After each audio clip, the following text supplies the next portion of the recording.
brothers from another living color with the skit. Yeah, with the shit. Finna call it blitz, make you call it quit. I can execute the plan or improv off script with my brothers from another living color with the skit. Yeah, you know the squad I'm bumming with. Try to run with the rock and you fumbled it. Finna spin the block in the mothership. Rock like Woodstock, big stock, smother shit. Word to Uncle Sam, we tax like the government. Still in the game till the day I'm in love with it. You are now rocking with the most coveted. Unapologetic, let you know who you fucking with. What's the use? I got the juice. Tapping head tops like Duck, Duck, Goose. Slide off smooth in a coupe, no roof. Rocking sheep's clothing, I'm the big bad wolf. Double up, we gon' double down and double that. If I feel I'm double crossed, I'ma double back. That's a couple hundred large in a duffel bag. Blitzkrieg, somebody gon' end up a pack. Yeah, with the shit. Finna call a blitz, make you call it quits. I can execute the plan or improv off script with my brothers from another living color with the skit.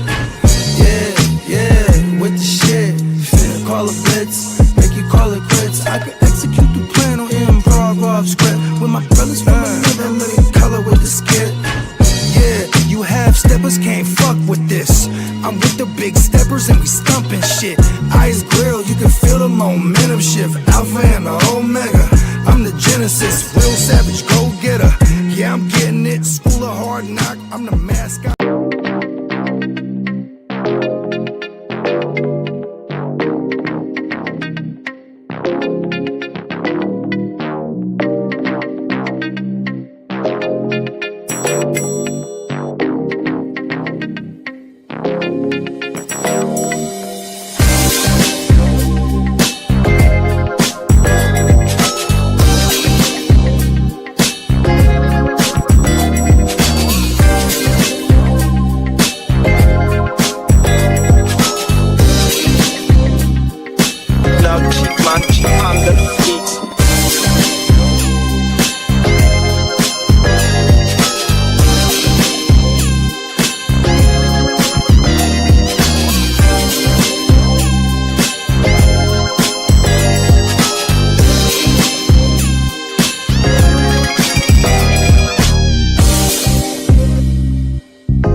What's good, gang? It's the Guchinni representing the Heart to Start podcast, tapping in to remind y'all that coming this August 20th, 2026, the second annual GWN The Westside League live draft weekend will be popping off. Now, you will see all the cast of characters that you see live on the GWN every day.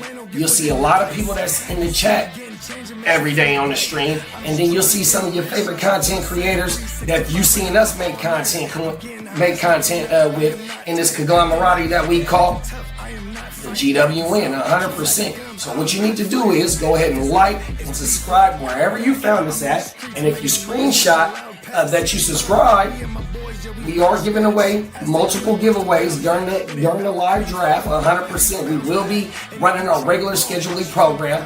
Thursday night will be Playmakers. Friday morning will be WYGU. And then later on that Friday will be the live Westside League second annual draft. And during the draft, we will have multiple giveaways like this right here. This autographed mini helmet of Jackson Smith and Jigba Super Bowl helmet. Here over at the GWN in the Heart to Start, we putting up championships on the wall, and we want to bless the people that rock with us who putting up championships on the wall, you know what I mean, with some of these little special items to put in your man cave, your she cave, you know what I mean, whatever it may be. But yeah, make sure you go ahead and like and subscribe, because that's all you got to do to be entered to win this helmet. Click that bell, and then tune in to the second annual GWN live Westside Fantasy Football Draft Weekend. 100%. Peace. Shout out everybody that got ran over in my way. Feel low and I'm mad sober flipping way. Send them things down the interstate. I'm in the Yeah. Yes. Top of the top. I see Justin Herbert just got engaged. Good man. All right. MVP season incoming. Let's fucking go. All right. Way to start the show off with that. He's getting it. Hit that beer. Hit You that know beer. what? All right, I was trying to save that as a surprise, but congratulations, Justin Herbert. But you got engaged, man. The kid's the growing best up. congratulations is to the GWN, motherfuckers. Let's go. There you go. Let's go. Happy this is 1,000, Thou Wow. motherfuckers. Let's fucking go. Yeah, We are absolutely. Thou Wow deep in this thing, man. Shout out to Shout out to JD, Emil, shout out man. to Yep. Peacock. You know what I mean? JD said he'll be here in 10 minutes. So. Oh, nice. Okay, cool. Gee, so the fella he'll pull up. You know what I mean? We celebrated this morning. We do got some news because you know what I mean. He doesn't stop. You know what I mean? He's unstoppable. You know what I mean? Thank you. 1,000. Yeah, come on, the Thou Wow, B. Yeah. You know what's crazy? That fucked me up last week when someone was like, "This is $9.99 right here," and we must be the Thou Wow. I said, "For real?" Yep. I'm glad that the countdown wasn't started like way long ago because it crept up. It was like, oh shit, we're already there. Yeah, we're 5 away or whatever it was. Yeah, it was. I was like, we're $9.99. I was like, oh shit. Yeah. I noticed it during the World Cup. That's when I really noticed it. Yeah, Okay. and you know, not to say this is episode 1,000, but just as far as the video count, you know what I mean? And there's all this is the 1,000th piece of content we put out here on the GWN. You know what I mean? And man, it's been dope, man. You know what I mean? I couldn't ask to do this with any other group of brothers, man. You know what I mean? Like this shit is dope. Like, you know what I mean? We got the Vegas thing coming up. It's obviously a tradition now. You know what I mean? And yeah, man, we just appreciate everybody who's been rocking with us because you know what I mean. You know what I mean? We know y'all. The ones that rock with us, they really fuck with us. You know what I mean? And like you know, it's bigger than this content shit. I'll tell you that much. You know what I mean? Way bigger than this content shit, man. But just wanted to get that off my damn self. You know what I mean? Just wanted to show my gratitude to everybody. Shout out to the chat. Shout out to Derek. Shout out to Emil, King D, Diamond Joseph. Hey. Fantasy Fornicator. What's up? What up, Smokey? Yeah, man. Smokey was just here yesterday. You know what I mean? It was man, fucking awesome. See, that's another thing too. Like bigger than this content shit. You know what I mean? And, like even with y'all fellas right here on the show with me right now, and JD about to pull up. What up, Derek? Man, you know, shout out to Derek. Shout out to Emil. You know what I mean? Shout out to King D. You know what I'm saying? You a lot of good brothers. You know what I mean? Because at the end of the day, you know, I feel like I'm a reflection of who I surround myself with. You know what I mean? So I definitely show gratitude for the ones that keep me around too, because I must be doing something right my damn self. You know what I mean? Sir. Shout out to everybody, man. You know what I mean? We rocking, man. Yeah. Yeah, man. But yeah, dog. So how was your weekend? Mine was kind of quiet. I kind of liked it. Kind of quiet. Actually, no, I was out getting things for Vegas, last minute things, because these weeks are flying by, and I'm like, shit, I gotta get stuff now, prepare myself and get stuff going. You're trying to avoid. You got some new draws, didn't you? Thing. Huh? You went and bought some new draws, huh? No, I got some new shorts. Yeah, I got. See? Got some new shorts. I got some. I need to get me some new socks and drawers too. Hey, I want to admit something. Let me admit something right now. In my entire life, I have never bought my own socks or underwear. Yeah, I get it. My mom, my whole life, then my girl picked up right where she left off, and it's been ever since. Yeah, Catherine picked out 4 new pairs of cargo shorts for me for Vegas. I was like, okay, that's fine. Okay. I was like, okay. Okay. He's kept heavy cargo this year. Yeah. You know what I mean? Hey, look. He's got 2 phones. He's got to have those extra pockets. Right. Ooh, you should listen. You should get like some custom. It's not really a hat, but it's like cargo shorts for your ears. Just like cargo cult. I was just trying to tell you, man. Listen, we might be onto something here. Yes, sir. You know what I mean? You could probably hang a whole pair of shorts off one of them ears alone. I'm trying. Yeah, don't tell your barber to let your ear hair grow. Don't cut it. Have some personality. You have like a little mustache or something. It's short. Hey, look, man, we might be onto something. Hey, I don't know who it was, but I want to go back and remember the ear with the eye black in the ear. and it was like a big ear, you know, the side, and then they had the, Oh, you know, look. shit, that's right. It looked like Yeah, it was yeah, ready yeah, to yeah. go to war, and the fucking eyebrow. Yeah, I wasn't fucking with that. Whoever Who did thought that? Was that Diamond Joe who whipped that? I up? think it I was don't know Diamond if it was Joe. Peacock, Diamond Joe. It was one of them. One of them. It might have Yeah, even been Dennis. I know. Yeah, Dennis was in on it. When I got in on it. I was a little bit late. I think this year YouTube really made it easy to get in on it. So pause. Yeah, that is So- true. YouTube offers all the AI bullshit now. That AI shit that YouTube has available. Yeah. If you see a short, see if you can remix it. And that's What's the up, easiest way to Dennis? get started. What up, Dennis? Top of the top. Yeah, definitely. Okay, so I got in the lab on Sunday. You know what I mean? Cooked up some goodness, right? And then in a mushroom alcohol flurry, right? I agree, because I'm always against the machine. But my boy goes, hey, let's run. So I did this one joint. He's like, let's just run the lyrics through one of them AI joints. Let's just see what it do. And I'm like, you know, normally I'd be like, never, right? And I even said it too. I was like, you getting this? Because I'm filming the whole Bogumentary thing. So, you know, we're filming the whole, every time we're in the lab, we're filming, you know what I mean? So I told the camera, you getting that? He's like, yeah. I was like, never.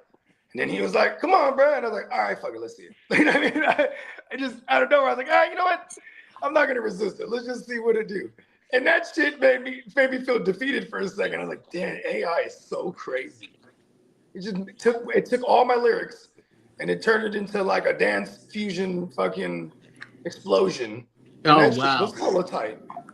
So it used your, like, it sounds like you. I have to admit that you could tell it's did I send them to you, Kitteh? You got the two in the chat. One was the what audio we did. only, without I you must on have sent top the of the wrong track. one.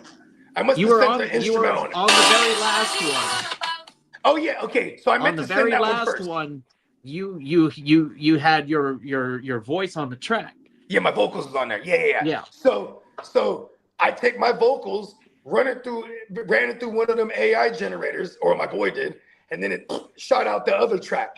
Oh shit! There we go. That's how it works. So it's written by me, but they just found 1,000. Damn, 1,000. We're gonna be 1,000 saying means- that a lot today.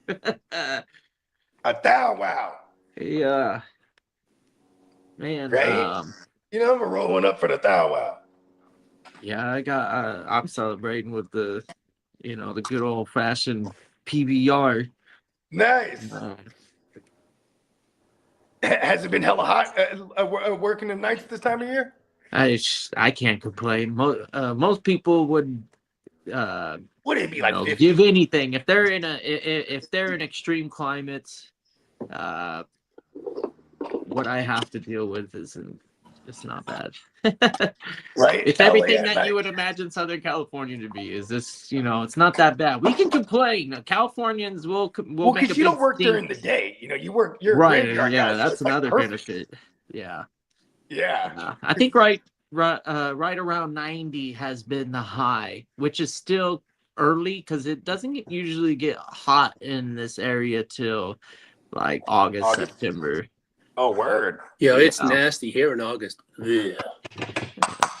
September, October, sometimes even December will get a dry heat spell, like a heat wave will come through and kind of give us a summer like Christmas. Remember, plenty of summers where I'm out there, A summer like Christmas. whatever. Yeah. I've definitely traveled and changed Where you the get to climate. call your relatives on the East Coast and brag, and they're like, "Oh man, that's amazing!" The whole fucking same song and dance. It's funny because most of the time, my sister, her man, my brother-in-law, he's from the East Coast. He's from Jersey and whatnot. So, and most of their family's like in Connecticut these days. So they will have early Christmas with my sister and them, and then they travel East Coast every year. So they have white Christmases every year. Yeah. I be tripping out when I talk to other examples. We're Cali kids, obviously, you know what I mean? But when I talk to like my man Smokey in the chat, he from Chicago, you know what I mean? And he was telling me about having to dig the car out the snow in the morning. What's up, Puka? I don't want to. What up? What up?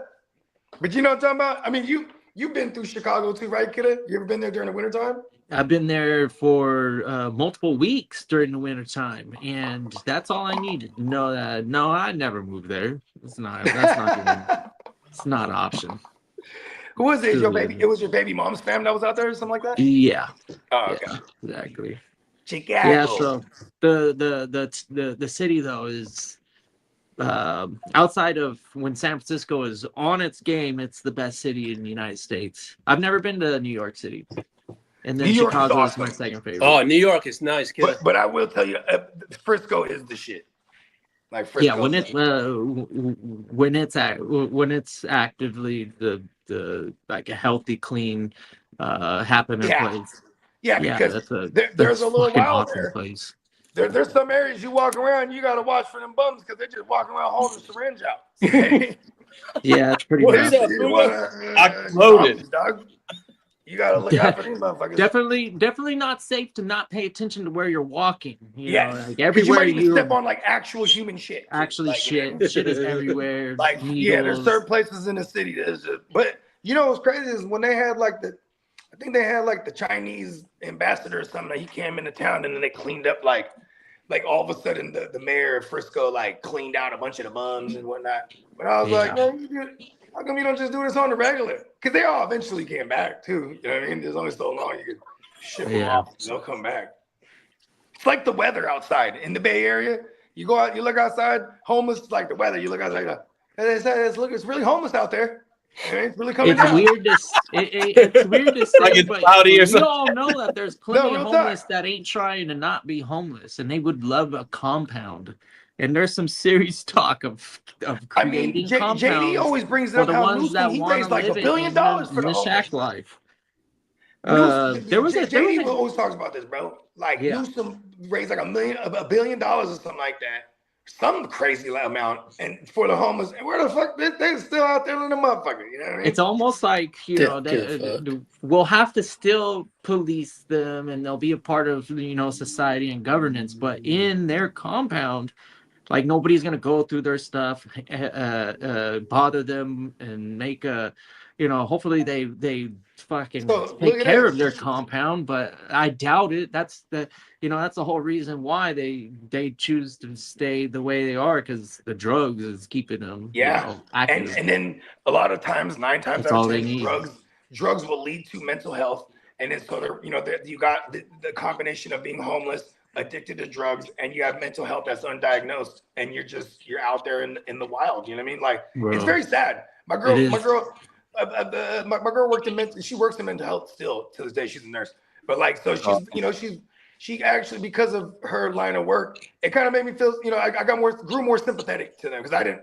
I was ignorant to. Once you go so far down the that rabbit hole, back up. But I was like, okay, they're all fucked up, man. And if you go too far down that one for a long time, it'll be rough riding for the. No, that's a fact. Like, okay, look at this, bro. It's like the road to recovery after that is not anything anybody should ever go through. Out of sight, out of mind is everything to me when it came to that, right? Because when I moved out here, I'm in the big giant suburb now, and like I tripped out. Shit, that's breaking. When people were asking me, hey, how you like it out there? I fucking hate it. And then, but I would always bring up, but there's no bums, right?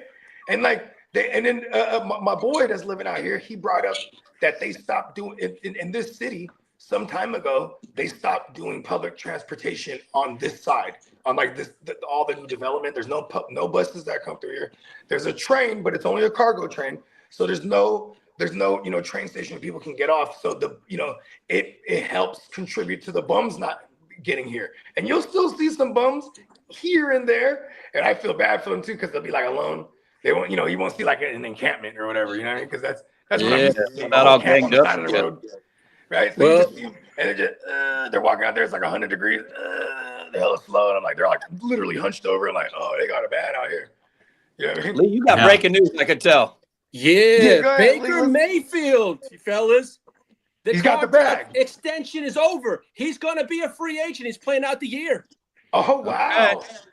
He gave him a deadline. Here it is. Bucks Baker Mayfield expected to end the contract extension talks and play And the plan is to now Mayfield to play this season in the final year of his contract. He is scheduled to become a free agent in March. Hey, think about this, bro.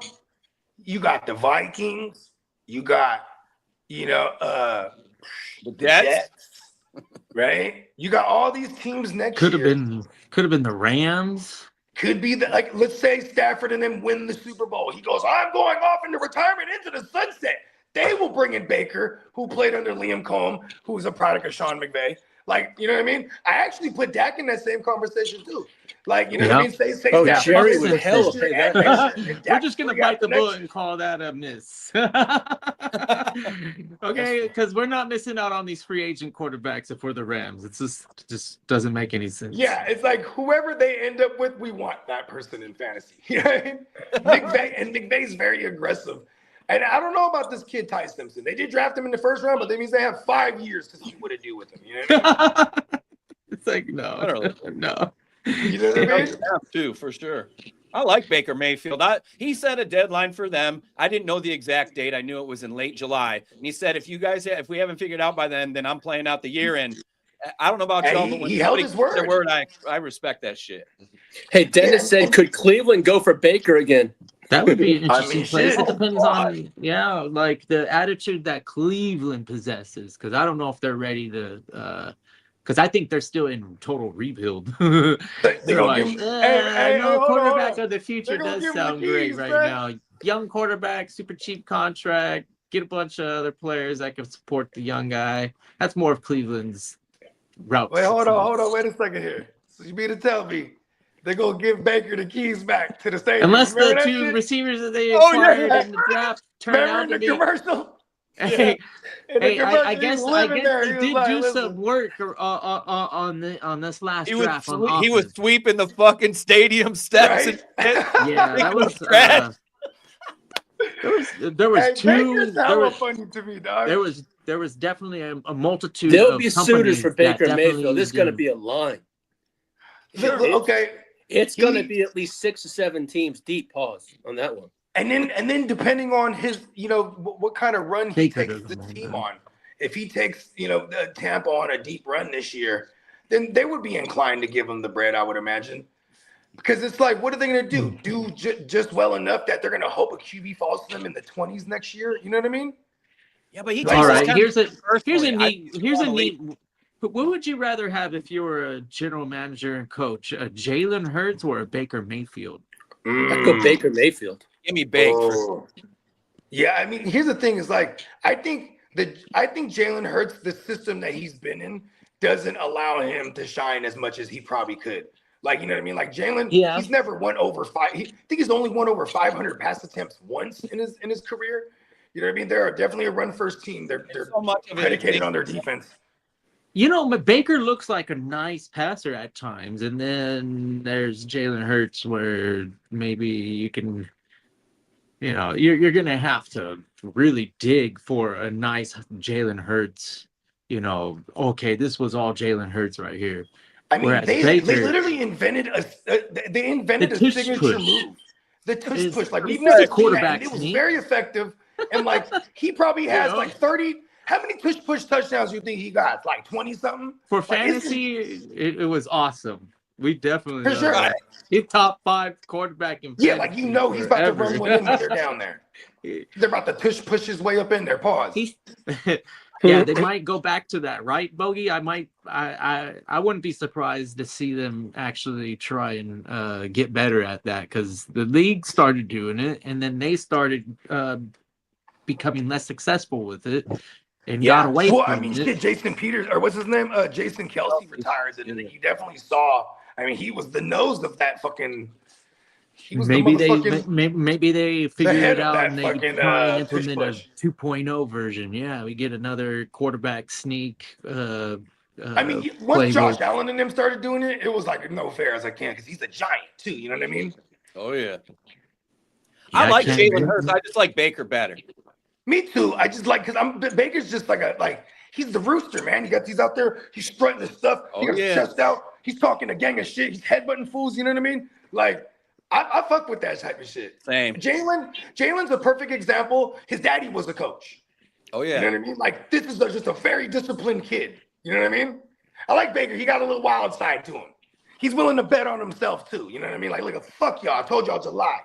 The problem You know with what I mean? Baker is the last half of his seasons, you see him start to slump down or struggle. That's my problem with him. With Jalen Hurts, He's taking a beating. the deep passing, it's a lot of short stuff. That being said, I could understand an argument depending on the offense you're going to go into where an organization would rather have Hurts over Mayfield. I personally would just rather have Bake because I'm not trying to run 15 pushes unless it's for fantasy. Because like you said, Jalen Hurts is good for about 12 to 15 push touchdowns. So. And another reason kinda why insane. Baker would be good is the way that McVay uses that running game.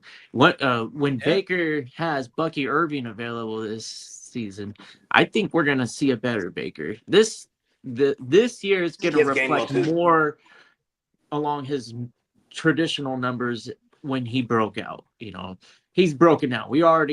I had this whole fucking rant a couple years ago about Baker, where if you continue to doubt this guy, then you need to wake up and really dig and watch some of the stuff that he's pulled off. Let's just be honest here. Fucking pretty good. Go back to the beginning. Go back to the beginning with Baker. Before Justin Herbert reset the rookie passing touchdown number, Baker tied it. So there was a while there that Baker was tied for the rookie touchdown passing record at 28, along with, at the time, Russell Wilson and Peyton Manning. And this is insane to think about it because he started out late. You know what I mean? He started out like a few weeks into it. Remember, they were doing the whole Tyrod Taylor experiment first before they brought in Baker full time. And like, you know, he threw 28 tugs and tied the then rookie record. So, you know, Baker can sling it. You know what I mean? And then because right after, the reason I'm pointing this out too is right after his rookie year, they fired that entire staff. They brought in Stefanski. Stefanski is a let the run game open the passing game kind of guy, you know, wide zone scheme. We're really going to, you know, play action. So we didn't see him featured. It was QB friendly, but they didn't have to rely on his arm like that. He had Nick Chubb. Once he got down to Tampa, and see, it took a while to get to Tampa, right? He had to go to fucking, he went to Carolina first. They weren't fucking with him. Remember, they had him and Darnold at the same time. Then he goes over to the Rams. That one hurt Stafford year, he goes to the Rams, closes the year out with them, and we saw like what Baker, you know, could do in a system like this, and that's why when Liam Corum was over there with the Bucks, he had just been over there with Baker, so and then we saw Baker take off with the Bucks. You know what I mean? We actually saw him take a step back last year, not only due to injuries, but the fact that they changed the coaching regime because Liam Corum went on to go take that fucking head coaching gig. So technically, Baker's betting on himself. That's what he's doing. Yeah, that's exactly what I said. Because he wants to see where Tampa's headed. In general, you would think that they're trying to win a championship, but in his eyes, they didn't bring back Mike Evans. They do have Vita Vea drama. I don't know if the enthusiasm, which is crazy to say because that division is wide open, most competitive division. Todd Bowles, like any team in there could win. Todd Bowles is a phenomenal defensive coordinator. Him as a head coach, the only reason he's getting his second go around this time is because contractually, Bruce Arians had it to where when he stepped down, that he made them put in a contract that they would hire Todd Bowles as his predecessor. So they're honoring that. But I think Todd Bowles is out of there if they don't have success. Marco from the future, Germany, what's up? What up, Marco? Let's go, Germany in the house. Okay. I did. Yeah, Marco. Hey, Marco, you got shoot him the link. Marco, if you're free, if you want to join us, man, for the 1,000. Wow. What do you think about Peacock's idea? I totally see Baker Mayfield, making that locker room probably click at a different tempo than CJ Stroud probably can. He's CJ Stroud is definitely still young enough to build a veteran quarterback presence. I feel like CJ Stroud's a really, really good person. Like he's like a great human being. I kind of want a killer. You know what I mean? Exactly. I was thinking that earlier today. I was like, if only he wasn't so nice. I think the perception. Right? He's just such a good dude. Yeah. Yeah, you know Baker, we already know he's a veteran quarterback. He's got he's that leadership presence. Everybody in the room is probably looking at Baker going, hey, that's our quarterback. That's That's Yeah, all hey, you like that. Those locker rooms, they tend to win a lot of games. that is true because they want to ride for each other. You know what I mean? Like, you know, when you hear about camaraderie and shit with those teams, it definitely usually goes hand in hand with them winning. You'd be like, you don't hear about the Raiders going, man, that team is so awesome in that locker room. No, they're mad as fuck. You know what I mean? All the time. I would imagine. You know what I mean? No, but hey, you brought it up earlier, Bogey, and I think the one small part you left out, Baker out there headbutting his teammates. Bake didn't have a helmet on when he was doing that shit, and he's headbutting. Yeah, his you guys ain't with lying. helmets He's a on. savage. What? That was when he was with the Rams. He threw a Nuts. I touchdown love pass that and he got it. Juice. He was like, yes, I told you I still got it. Yeah, Because they were shitting on him for a while there. Baker, Darnold, they both went through and you know what's funny is they liked Darnold in that locker room. They didn't like Baker apparently back in those Carolina days. Remember DJ Moore was like, Baker's not my guy. That's another quarterback that I've heard nothing negative about Darnold's locker room presence. Yeah. For us back in to the fantasy, Niners when he was with my Niners, brother. Hurts our They kept soul talking about how when they we love have some to Darnold. insert I was Sam like, fuck Darnold him. into the lineup. We're like, come on. Up until the last Minnesota the Vikings really showed us Seattle different. year, yeah, fucking maybe. I mean, he won the Super Bowl. I hate him. Well, fantasy, he's still pulling in top end QB2, low end QB1 at best, which is where the dead zone of quarterbacks for one QB leagues. You don't want to be the 12th best quarterback. I mean, he's definitely in the tree of the same system that he's been flourishing in. Because when he got to the Vikings, he was coming from the Niners, so he got with Kevin O'Connell, who's one of the known QB whisperers, unless your name is JJ McCarthy, right? But and he totally went with Darnold, and then you got. Then Darnold goes over to links up with Kubiak, who he was with the 49ers, and they go and win the fucking Super Bowl, goddammit. And now we got a former assistant from Shanahan. He's the new OC over there again for Seattle. So, he's maybe Darnold does have it in him still to surpass what he's shown us, or maybe this is more what we should expect, kind of he's like a QB2. I think it's total game manager, trying not to turn over the ball, Yeah, and then let the defense keep you in the game. Losing Kubiak is going to be huge, though. I think that it's going to look different. I don't expect Seattle to have a year even close to like they did last year. I'm with you, especially because shout out to my man Clock, Niner fan, diehard, by the way. I'm starting to come around with Frank Reich. He's been working for the Seahawks. Hold on, let me get this out. Clock worked with the Seahawks the last few years. Last year, they weren't meeting each other on the contract renewal numbers-wise, so he took the year off. They went on to win a Super Bowl. Now he's back working for them, and I said, listen, how dare you not take that job last year? Because you see what happened when you weren't in the building. You know what I mean? I got a guy. That's funny as fuck. That is funny. They're not winning the Super Bowl this year. Fuck that. Shout out to Clock. That team's too depleted. That team lost too many people, I thought. I mean, what they lost Mafe, Walker, and then did they replace Mafe with anybody in free agency? I don't think so. I think they drafted people to hopefully the replacements. Nothing. Snyder's he's a good GM. He finds gems late, for real. He's one of those guys that's super notorious for that. I mean, the whole Legion of Boom, I think only one of them was a first rounder. Everyone else was third or better or worse. Oh, yeah. Browner was a fifth. I mean, they did an incredible job. Yeah. Hey, guys, I want to say this real quick. Sure. We got to get out.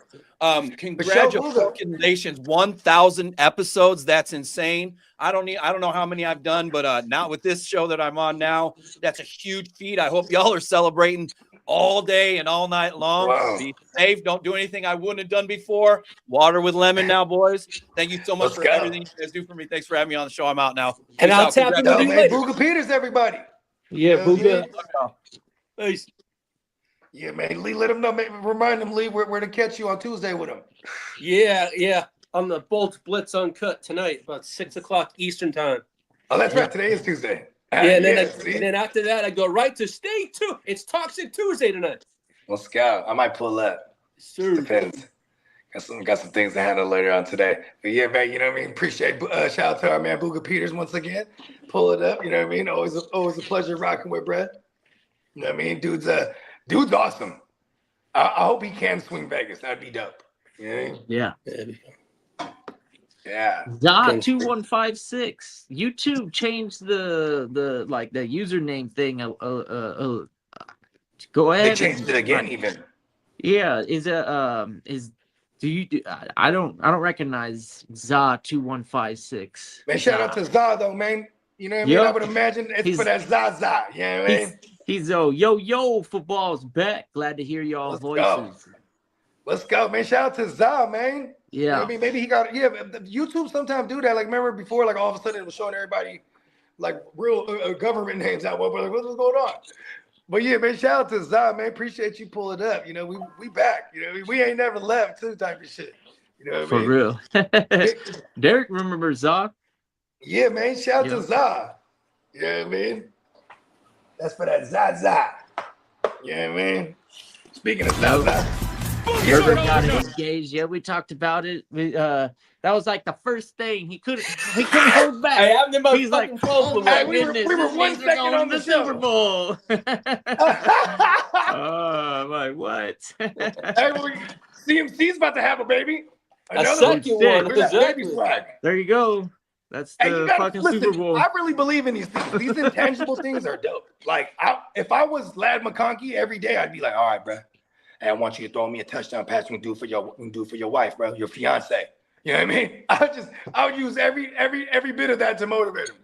Do you feel this? Let me ask you something about Justin Herbert. Do you feel like he doesn't be fired up as enough as he should be? I feel like he's like on. Feels like he's not. I mean, he does play for the Chargers. Well, what's this?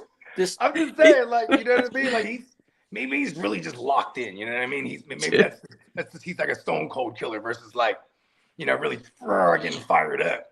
He probably wishes he plays for the Niners. I mean, this is his favorite team growing up. He has a picture. Oh yeah, that's right. The little second grade artwork. When he was like like second grade, it was like a stick figure. Yeah, wearing a Chargers thing. That's he manifested it. He said, "I want to play for the San Diego Chargers." Is what it was. Yeah, of course. He said, "I want to play for the San Diego Chargers." He was mad as fuck when he was like, "No, it's the Chargers, but it's LA." That duck back behind me, it's got his name in there. All the Oregon greats are embedded into that duck. It's kind of cool when you get close to it. Oh, that's cool. Yeah. They got Herbert name in there too. Yeah. Oh yeah. Hey, Herbert was dope. We got a fantasy question from Albert. Herbert or Caleb for fantasy this season? Herbert for me. Yeah, Caleb is. Caleb's a little too pricey at this point. I don't know where he's going. Yeah, I was gonna say it's because of the price wise mainly, but like also too, you gotta love the idea of Caleb in year 2 with Ben Johnson, and then you gotta love the idea of Justin Herbert, who has a history of throwing for 5,000 already and throwing for 30 plus, and then now he's gonna get with Mike McDaniels. Like, we love this, right? So price wise, I'd probably just wait on Herbert because he's gonna be cheaper than a Caleb. If you check out the Heart to Start, JD mentioned Lad McConkey, and he put up the stats on why his regress was, and which we all knew it was because of Keenan Allen. So Keenan Allen not being there, it's going to go back to the opportunities that he saw, and plus. So I know, right? I think Lad. I want to fire up the bagpipes.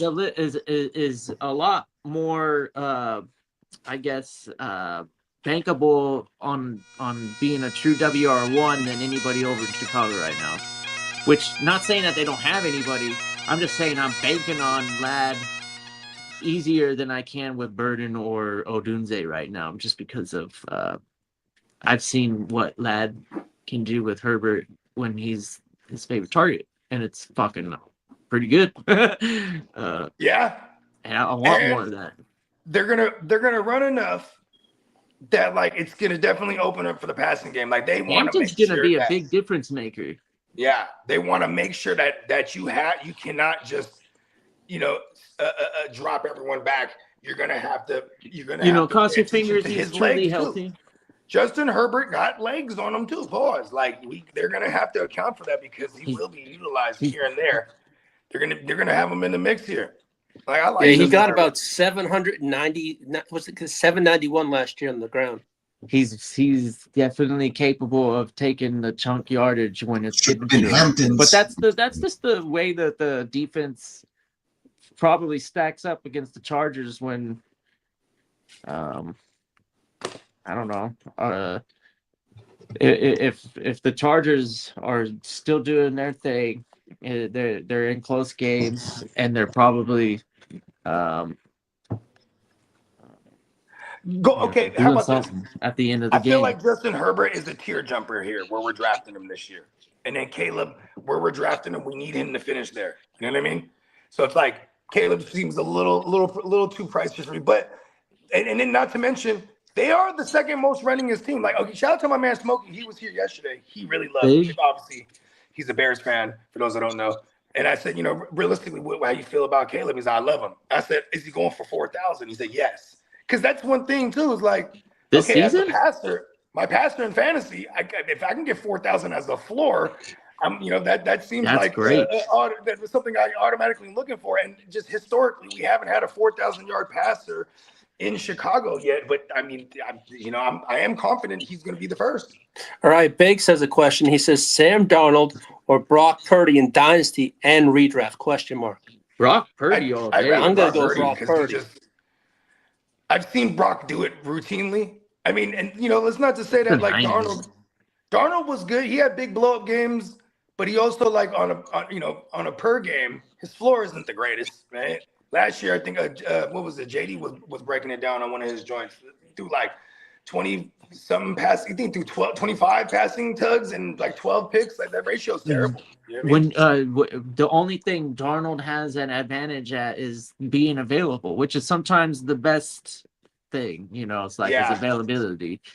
When Brock is available, though, he's I was doubtful because Mac Jones was doing a decent job of handling that offense, but it definitely hit a different gear when the Brock got in that building. So say what you want about the Brock.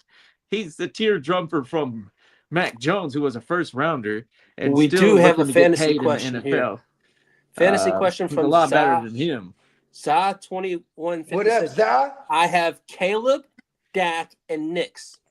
Superflex Dynasty. Should I trade Dak to get Kyron Williams and a 2027 second? Superflex Dynasty.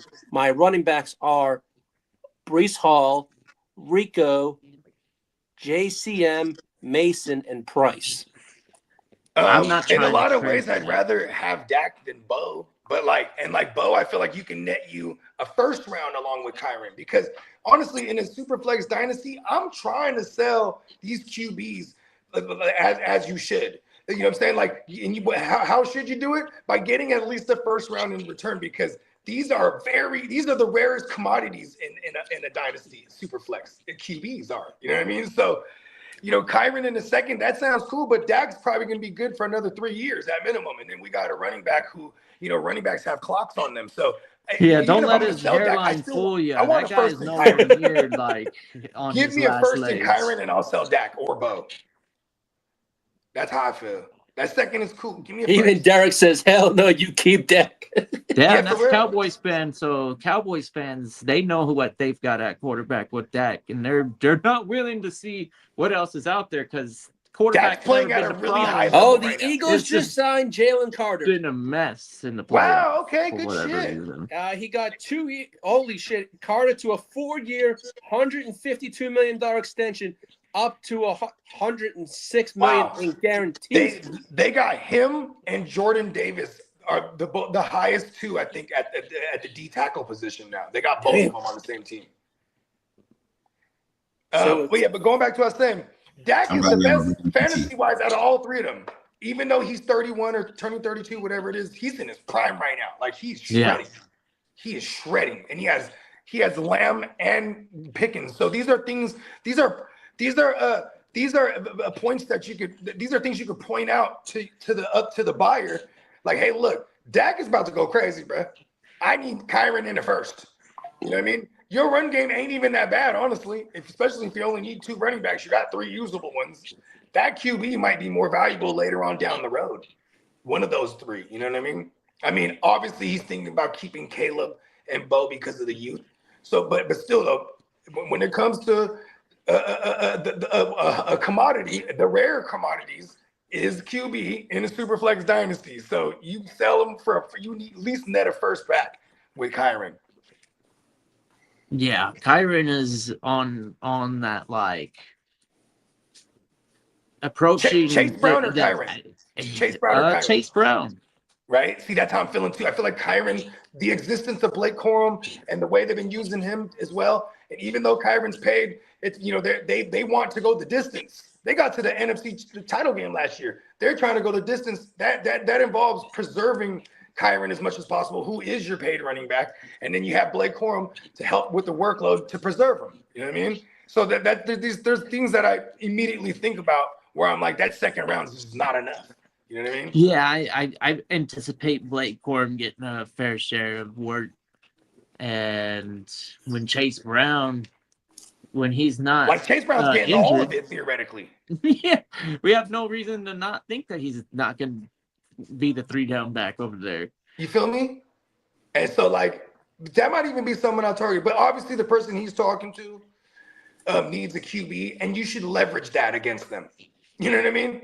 They don't just need a QB. You got all three of his QBs are good. So whichever one he did come off of, like you got to hit them over the head. You know what I mean? Don't let them get off that easy. This is a QB here, and a good one. Dak is the shit in fantasy. I had to clarify that. I'm an Niner fan. Yeah. I don't want to sound like I'm riding his John too much. Pause. No, I'm confident. Similar 3-4 years. I don't see anything that will truly help him decline rapidly. The Cowboys are always trying to win now.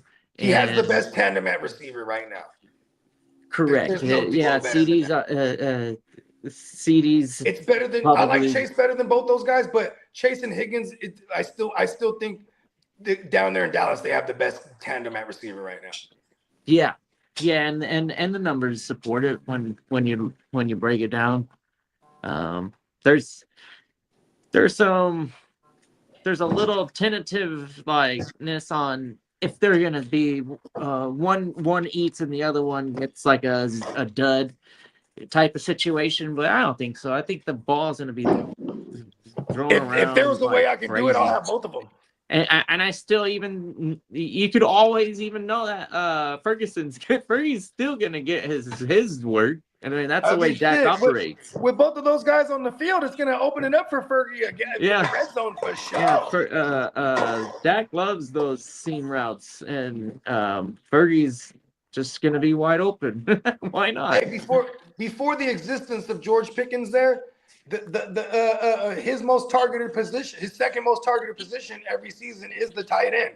So you know what I mean. Just last year that went away because he had both Lamb and George Pickens. So you know what I mean. It's kind of crazy.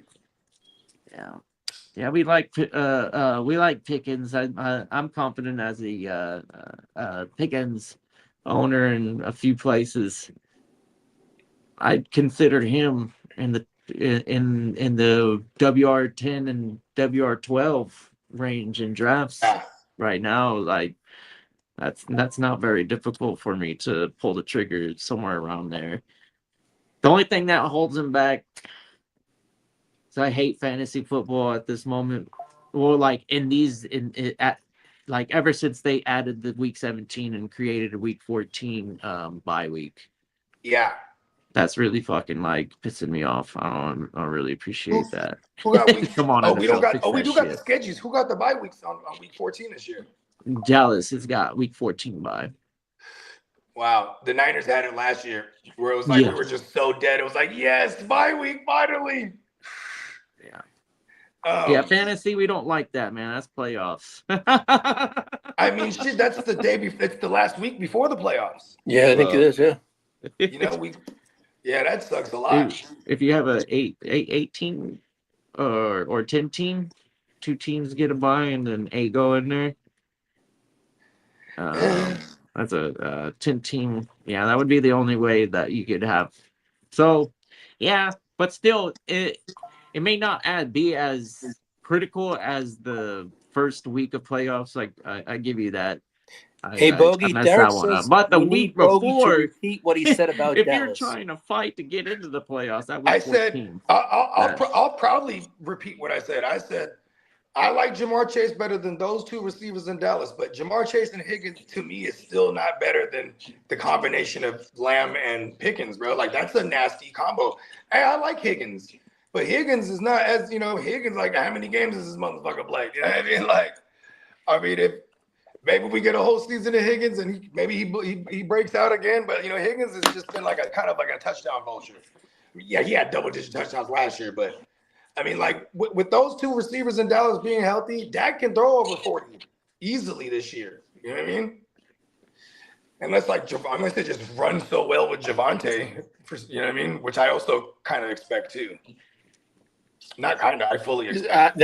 I think that Dallas offense is going to surprise a lot of people this year. No, I don't think it's going to surprise a lot of people. I think this is what we expect. We expect them. It's going to be a powerful offense for sure. Yeah. I should. That's the proper word. I was going to be a powerful offense. Yeah, it's week 14, man. Like that's the only downside right now with Dallas is not having them available in the incident that you're fighting to get into the playoffs or you want that first seed or whatever it might be. Just sucks having like for me, I'm not afraid to stack it. So everywhere that I have Dak, I also have Pickens. All right, we do have Devontae. We do have an extended to that last fantasy question from ZAH21. Yeah, shout to Zach. He says, appreciate the talk, fellas. Y'all put that in a whole different perspective. I just want to get over being middle of the pack. If I can get a first and a legit running back, I would be cool with that too. Yeah, and because that's the type of price you should be putting on any of your QBs. First, yeah. People can't just, at least the first round. Like it starts with a first round when you're talking QBs. And that's just, I mean, think about this. We've seen people, I've seen someone give up a 112 for Danny Jones because that guy was QB. Peacock, it was 1206. Yeah. And it was Bo Nix and then who else? Caleb and Dak. It was yeah.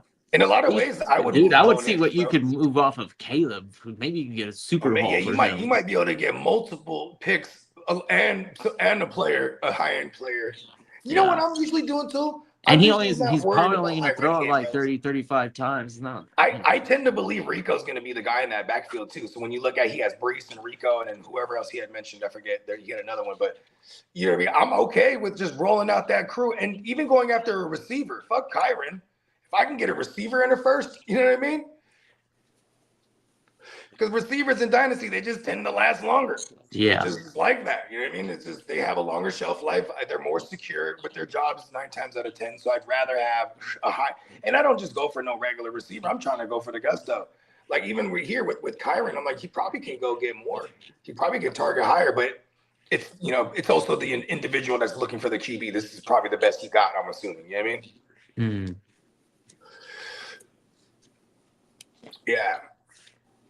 Yeah, but you know what I'm saying? That's one thing I wanted to also point out to Zaz. Like he has the leverage here. You know what I mean? You got the QBs. The guy needs a QB. Name the price. You feel me? And it's a super flex. You're talking about 3 quarterbacks. What's not to like about having 3 quarterbacks in a super flex league, especially those 3? I know you're gonna have to make business decisions. There's a week 14 bye week. I think. Yeah, I Dak. think Bo Nix is probably going to be sitting most of those games out. If I were you, Yeah, I'm playing Caleb and Dak. I'm playing Dak. And Caleb has got a cast of characters that's pretty impressive right now. Have we? Do you think we have yet to see the ceiling for Bo Nix? I mean, he has 2. We're going into year 3. I think we still have yet to see it. There's a lot to like about Denver. The organization itself, if they really want to commit him for a second contract, and then this is going to be a great place for him to play for a long time. And they got him. If he can stay healthy, yeah, I agree with you, Kitteh. He got a true number 1, quote unquote, now with Waddle. I mean, he did just lead the league in pass attempts. So and he got the youth. Well, he's not super young, but he is, because he was one of those guys that I think played an extra year. Still hella young compared to Dak. So yeah, I would if I don't care if and the other managers probably gonna be like, well, Dak, he's older. Like, yeah, so what? You know what I mean? Look at what he's putting, the numbers he's putting up. He's got like 3-4 more years of that. If maybe even more. I mean, just look at how old is Staffy right now? 37. Yeah, he's 37, 38. Him and Cuzzo, he's older than Cousins by a year. They're definitely, so it's 38 and 37 now for those two guys. But Cousins is about to turn 37 in August. He actually has the same birthday as Tom Brady. You know what I mean? And he's definitely the GOAT. Cousins is definitely the GOAT at getting the most money. You know what I mean? He's the GOAT at getting the bag. Yes.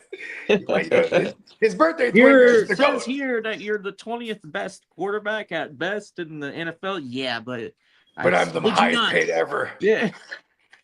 I'm the most paid ever. Every year you get the top 5 contract. Hey, Kirk Cousins, this is why I always love Cousins, bro. Let's get the bag.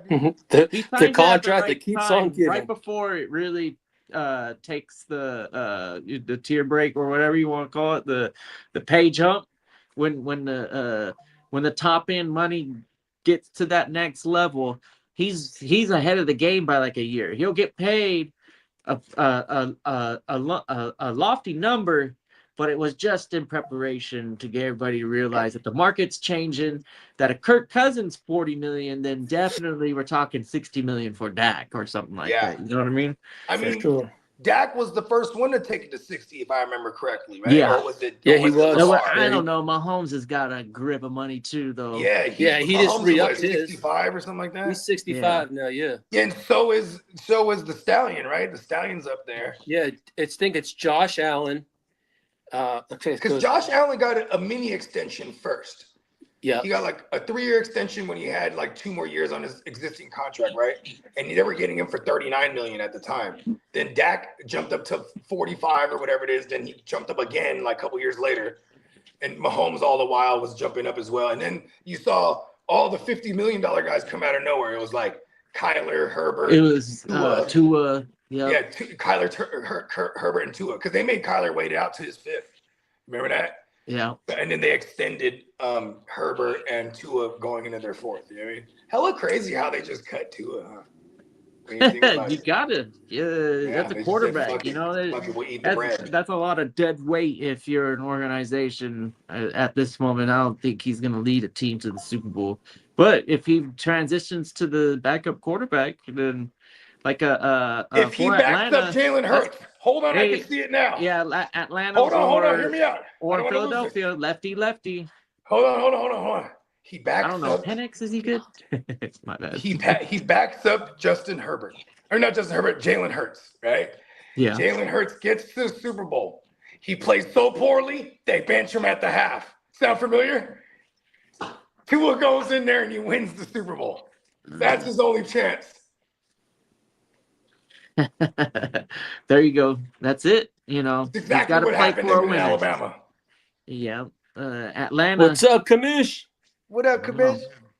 Big Kirk. They're in perfect position right now, Atlanta, just like anybody else in the NFC South, to win that division and get into the playoffs. And that's all it really takes, is somebody to get hot at the right time. And who knows what can happen. Hey, there's a chance. There's a big chance. Because right now they got Zach Robinson over there with Baker, right? And let's say they win the division and they have a little playoff run, but then they don't win the Super Bowl, but they don't even go, right? So then, you know what I'm saying? Baker, he's the hot shit on the market. Bro, Atlanta might look at him, bro. Wow. Yeah. You know what I mean? Atlanta might look at him. I think the old man should play on a You know who's in Atlanta? Hold on. Who's the head coach in Atlanta? Oh shit. I don't know off the top of my head. Stefanski. Yeah, that's right. And Baker got to the playoffs with him before. We probably wouldn't want. Though there's some connection, and that matters. That matters. Yeah. In the for the record, he is the guy that shipped them out too. He thinks Stefanski would be on the Watson, remember? They went to go get Watson. I don't know. Maybe that was more of an organizational thing, and Stefanski just was the coach at the time. But they happened with him there. That's true. Yeah, I think at that point, Watson was still they got to the playoffs and beat the Steelers. Franchise quarterback. Baker, did you hear what I just said? They got to the playoffs with the Browns, and Baker got there with the Browns, and he beat the Steelers. That's like a really big deal. Yeah. And then they moved on from him because they had a shot at getting Watson. The Vikings just signed offensive tackle Brian O'Neill to a contract extension. Brian This O'Neill. What up, Commish? Chris the Commish in the house. Yeah, shout out to the Crick. Yep. Tino in the building. Team leader. We're almost there, y'all. I got 22 days, I think, something like Even that. when we were in the studio, it was me, Prime, my guy AG, and my cameraman. We're all going, and Prime was hyping like we're going to Vegas. I was like, yeah, we are. Shout out to Prime, dog. And, but yeah, Prime was telling me, he was like, yeah, I'm about to be out there. You know, his brother lives out there. You know what I mean? And I think he's thinking about moving out there himself too, or at least getting a crib. You know what I mean? Well, I'm like, Za2156 says y'all buying, selling, or holding Alex Pierce. Holding, I know, 2 spots, I got him. All of it. If I got him, I'm happy to have him. If someone wants him and they're willing to pay what I'm trying to sell him for, so be it. I don't like if I'm going to move Alec Pierce, I'm moving him like he's not hurt right now. You know what I mean? Yeah, he's going to be ready to practice in a week anyway. So we know whenever he is on that field that they're going to look to get him active. And for us, that's all we want is the targets. Yeah, as far as trading goes, I'm always trying to upgrade. Like if I feel like I'm upgrading, I'll use Alec Pierce as part of that trade if I feel like I'm upgrading. You know what I mean? Definitely. It's an easy hold if you're not getting any offers, which you probably aren't. You don't want to treat him as a throw-in unless this is like an 18-team league. Like an 18 league, yeah, Alec Pierce would be a throw-in. Yeah, everybody's deep at that point. Yeah. But that's when you're looking for you're probably matching him up with a in general, what we're gonna get out of him and Dimes is a little bit more than what we got in that first go. He's got that bag, man. When teams commit the money and you don't do anything to lose your job, it's secure. That's what that means when you get paid. Your job is secure. You're the guy. Right. And, just going back to the Baker thing, right? Like, this is exciting for the kid because he's along the age of the Golfs of the world. And who else is in that age range? Oh, shit, I guess it is just him in golf. But they're the early 30s QBs that are going to be the future elder statesmen. So, like, his next contract is probably going to take him into the twilight of his career. You know what I mean? And I would love him over there with Kevin O'Connell, bro. Get him back with a product of McVay. But he went crazy with Liam Cohen.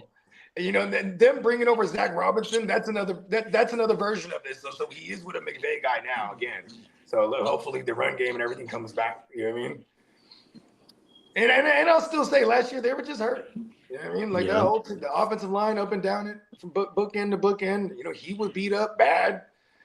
And Booga had mentioned earlier. Baker he tends to be slowed down in the end because my answer to that was because he gets beat up all year. And when the conversation was him versus Jalen Hurts, when you get to that time of year, Jalen Hurts' halftime is on death's doorstep. You know what I mean? He usually misses games in the teen weeks, right? And when we get it, he's usually, how many times is he being gone absent in the fantasy playoffs for us? Every time. Damn near every year for the last 5 years, for real. Yeah. It's kind of crazy. Lamar too is not too far off. You know what I mean? Yeah. So like especially when it comes to fantasy, I'd rather I tend unless you're Josh Allen, I don't really care for the mobile QBs like that. I'm not spending that. And Josh Allen is he's the one to have to me if you're looking for that. Yeah. Yeah, there's no better model of consistency. And it's the way he's quarterback. He's 6'5", 250 or whatever the fuck it is. It's crazy how successful he is. Yeah. He's a big fucker compared to all those other, Lamar's what, like 6'2", 6'1", maybe. 6'1", 6'2" sounds about right. I think he's probably on 6'1". He's like And he may be 6'1", like a 205, like a 210. 230. He's a little thick pause.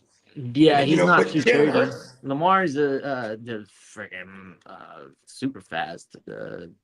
it's true. This He's is very like true. 210, 215 maybe. 4.3 speed.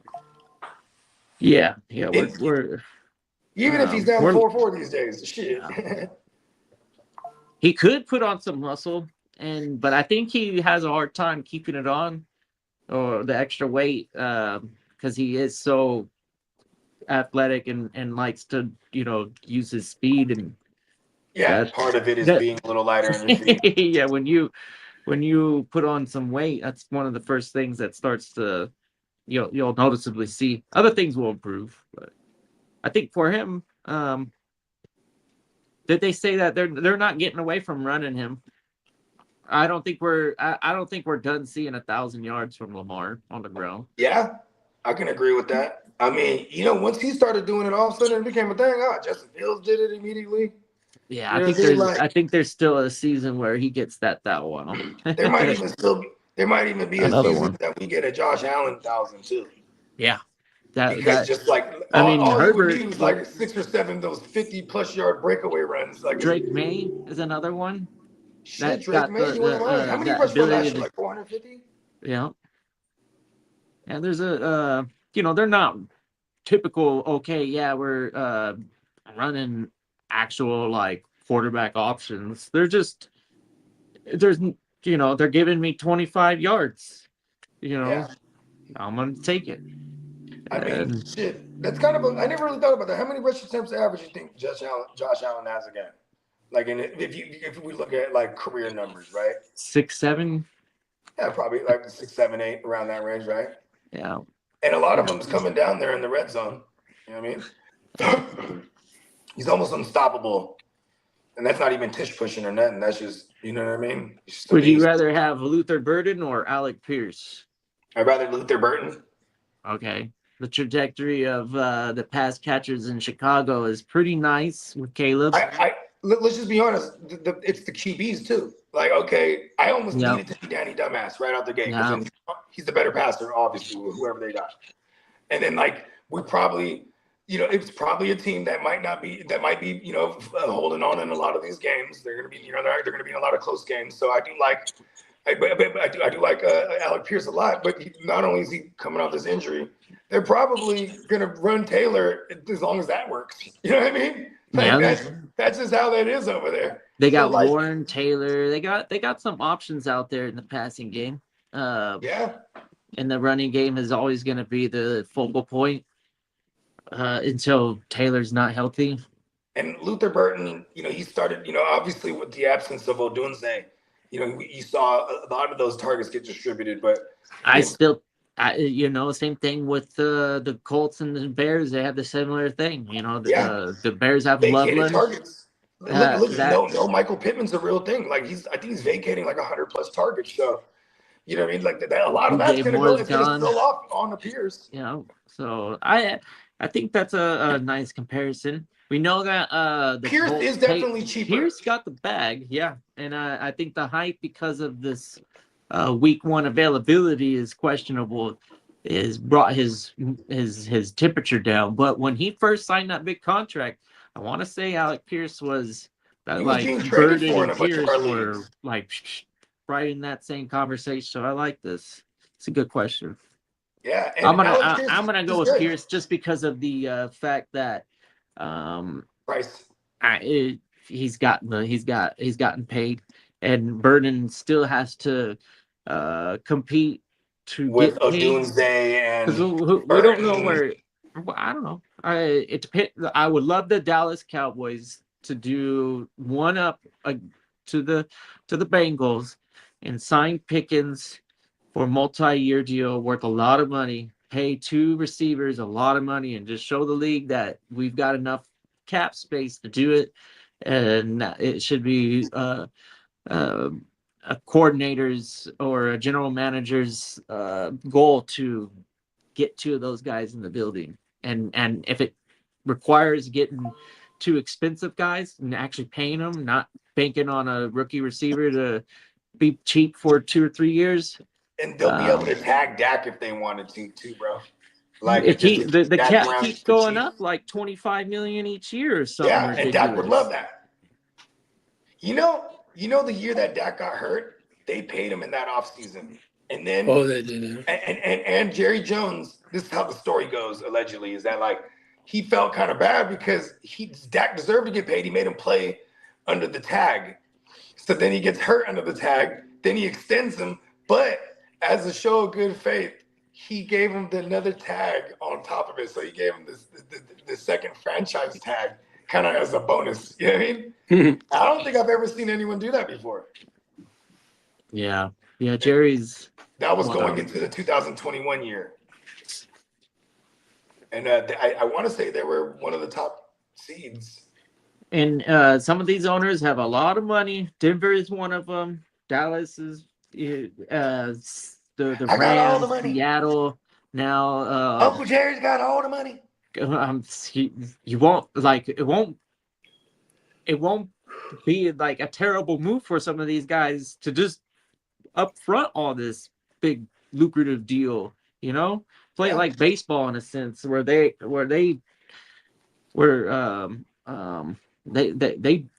figure out a way to do all that. I mean, make a cheap contract in the beginning of the year or beginning of the years, and then all of a sudden they're making like way too much money at the end of their career when they're, it's just weird how they structure it. But I want to say that the really truly rich ownerships should be able to get their guys. There's no reason to. The rules allow it. I mean, and you know what? He's playing another franchise tag this year. I guess it's more of a to motive because I'm pretty sure they already had a contract on the table, but it's Pickens too. That's like, nah, it's not enough. You know what I mean? Like, I'm pretty sure that's the case here. You know what I mean? Like Pickens he probably wants to reset the market. Even though he hasn't technically deserved it, he's just trying to cash out on his career year. I mean the it's also time for him to get paid. I mean, like overarching trajectory of the market, right? And it's all about timing for these guys that are at the top tier.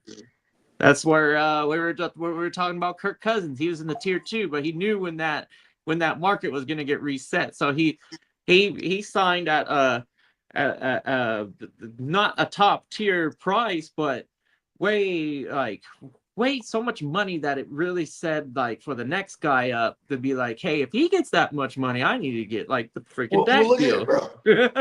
Kirk Cousins in 2016 he plays under the tag. At the time it was 24 million guaranteed, right? Fully, right? Because it's the tag. Next year he plays under the double tag, which jumped up to 28 million fully guaranteed. So then 2018 comes around, he's the hot free agent. And the market at the time is like 35, because that's like Aaron Rodgers and like Brady. Like these were the, Ben Roethlisberger, these guys were all getting 35, a Breeze.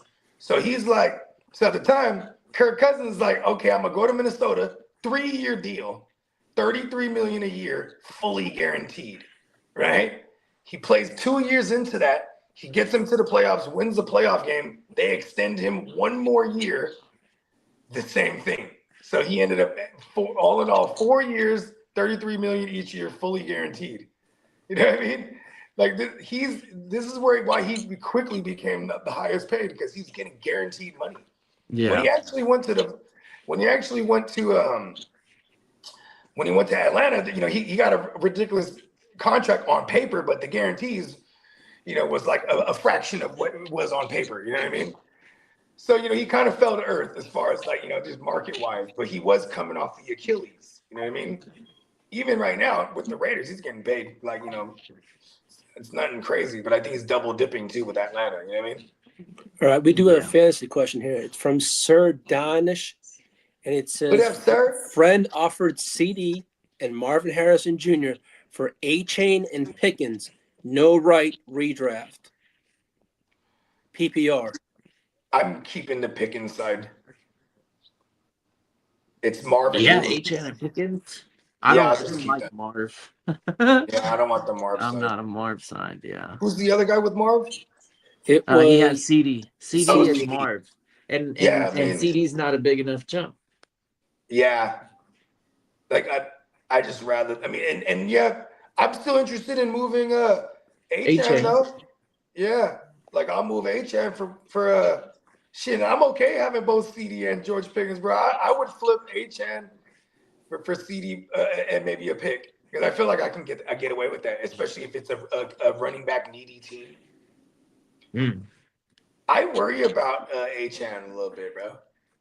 I say this every year, and I'm wrong about him every year, though. Yeah, every year he performs. I'm a little worried too, and that happens. But I mean, I have him in a dynasty, so either way, I got to roll with it. You know what I mean? So we'll see. Y'all know the experience. What I was gonna say, guys, happy 1000th show. I got to get to work. I got a video job in a little bit. But hey, thank you to the best producer. Also, Peacock, man.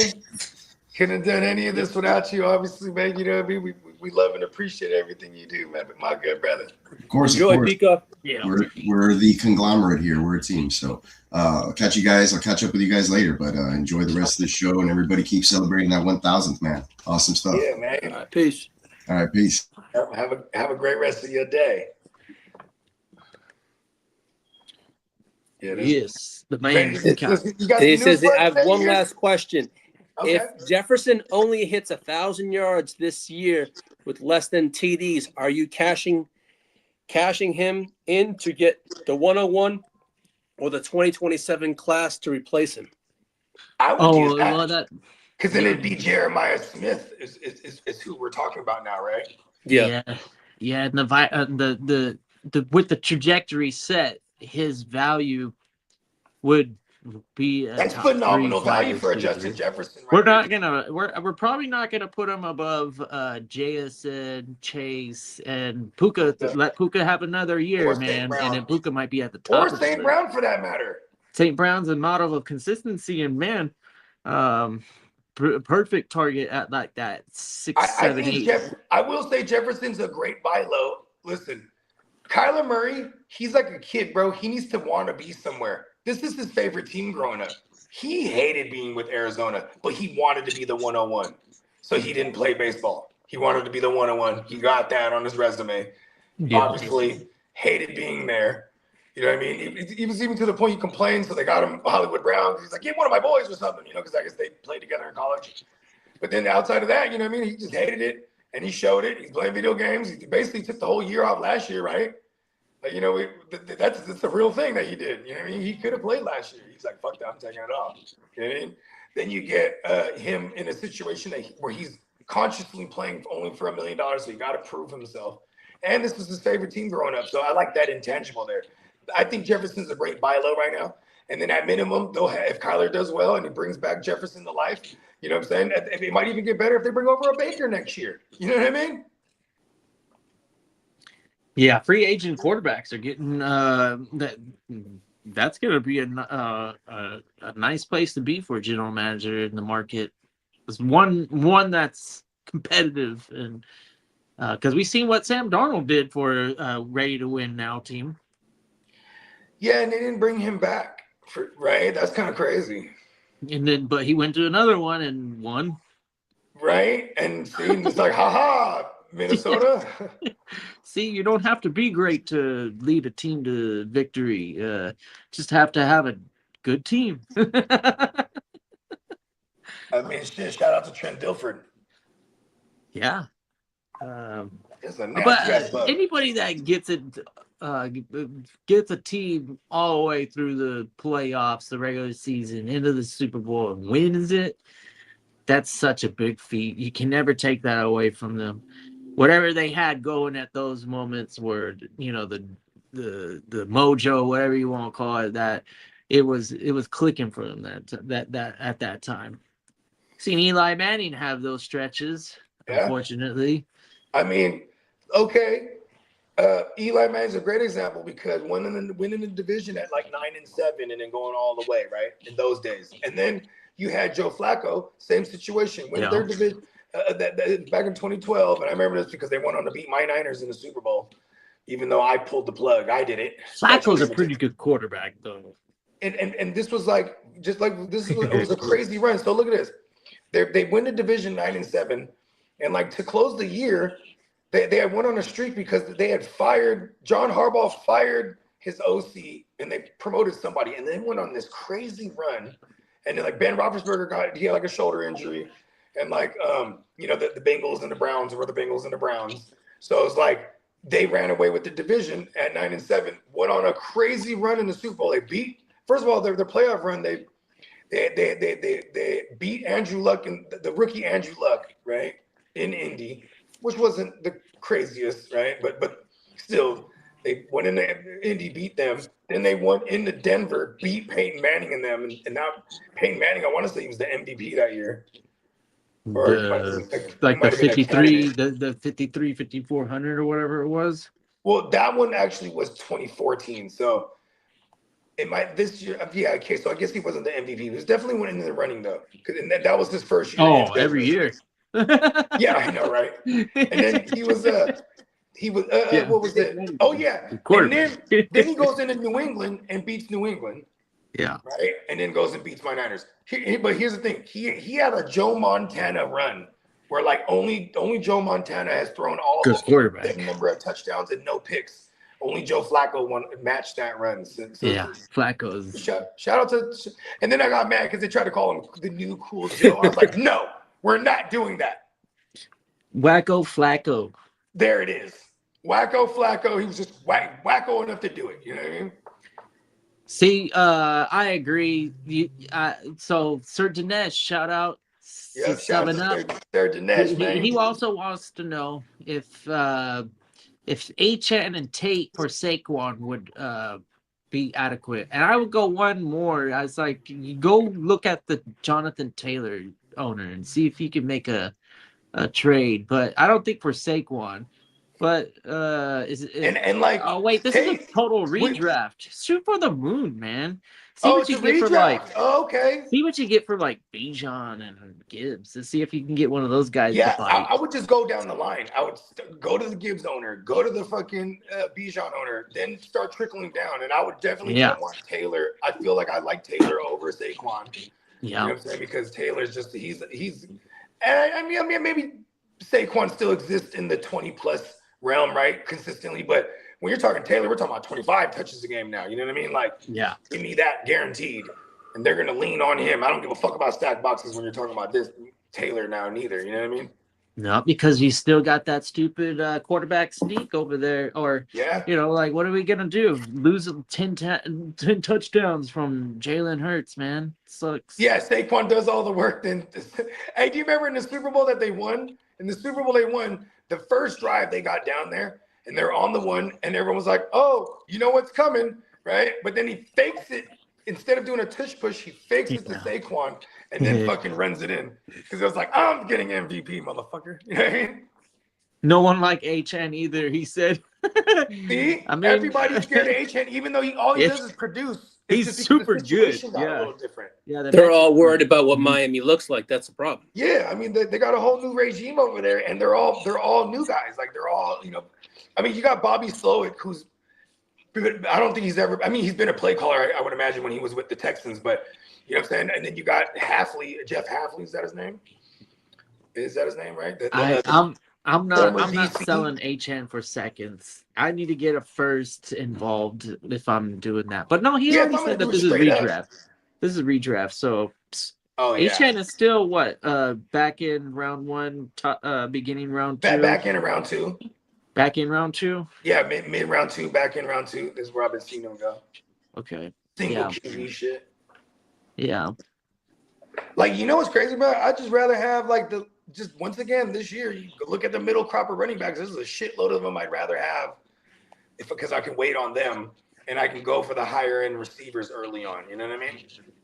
I'm probably not gonna end up with any HNs unless I get them in some kind of trade at one point. But I'm not drafting HN. I'm probably gonna be wrong about him. Everyone that has him should be happy. I've been wrong about him like 3 years in a row. I just don't like the price on him mainly too. That first year is probably where I missed out because he was going really late. Like he was like a waiver wire guy. You know what I mean? Yeah. Yeah, man. I think I think you're better off going Taylor over Saquon if this is like a dynasty thing. And I would really consider that. Well, it sounds like you're kind of out of luck with the league not appreciating his value. So you're gonna have to sell high when he's producing. You're gonna have to wait for like week 2, week 3 when he has monster fucking and he's the What do you top think running it back takes in the here? league. What do Like you I think do it that. takes I here? do that a lot. I do that with Christian McCaffrey almost every year, and I do it with Lamar Jackson occasionally. Yeah, I'll like sell high on those guys and still be able to get playoffs and stuff like that. Yeah, it's okay to So high. trade your star players if you're getting a quality return. You know, it's not Especially, and nobody's here's the thing, too. off limits. If he's down, I mean, he's obviously consolidating, being the 2-for-1, and he's bringing back the 1, right? So you know, maybe there's something else on his bench that's worth taking a flyer on, so you can make it a smooth 2-for-2, right? I mean, because here's the thing too. I mean, what's your outlook on Tate? Do you think we gotta wait too much time on Tate for him to be useful for us, where we're comfortable putting him in our lineup? Because he is a rookie. I'm comfortable putting, but he's been. I mean, McMillan is it, okay. How about this? Do you think he can have a McMillan type of outing this year? A rookie Jalen McMillan, yeah, or Teteroa. No, Ted McMillan. Rookie Jalen McMillan. That wasn't too bad. He definitely missed. That was pretty good. He only had a brief moment of time, but that's how rookie seasons are for the most part.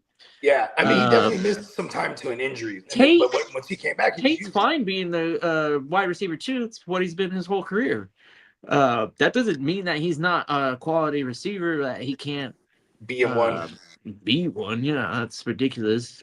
I think he's. I guess it's all definitely capable. He is gonna jump into a role where he's probably drawing the better coverage.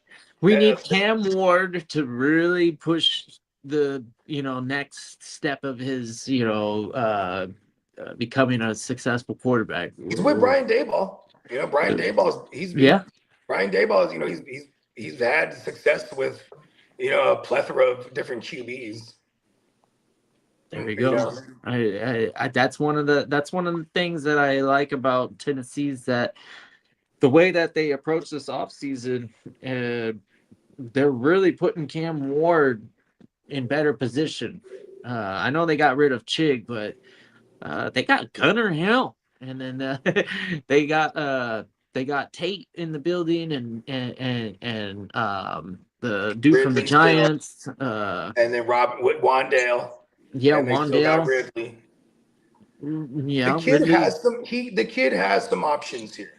He's their running game is still like the Tony Pasta, and then they got Nick Singleton behind him. Yeah, I'm not the Tajay Spears guy.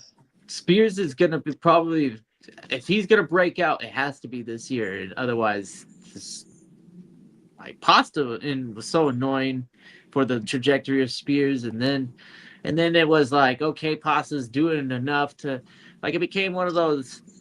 Is it Pasta's like a James Conner kind of, but not as productive, where like you're excited to get James Conner, and then like, oh man, I got fucking Pasta as my RB2. What's that gonna be like? Who knows?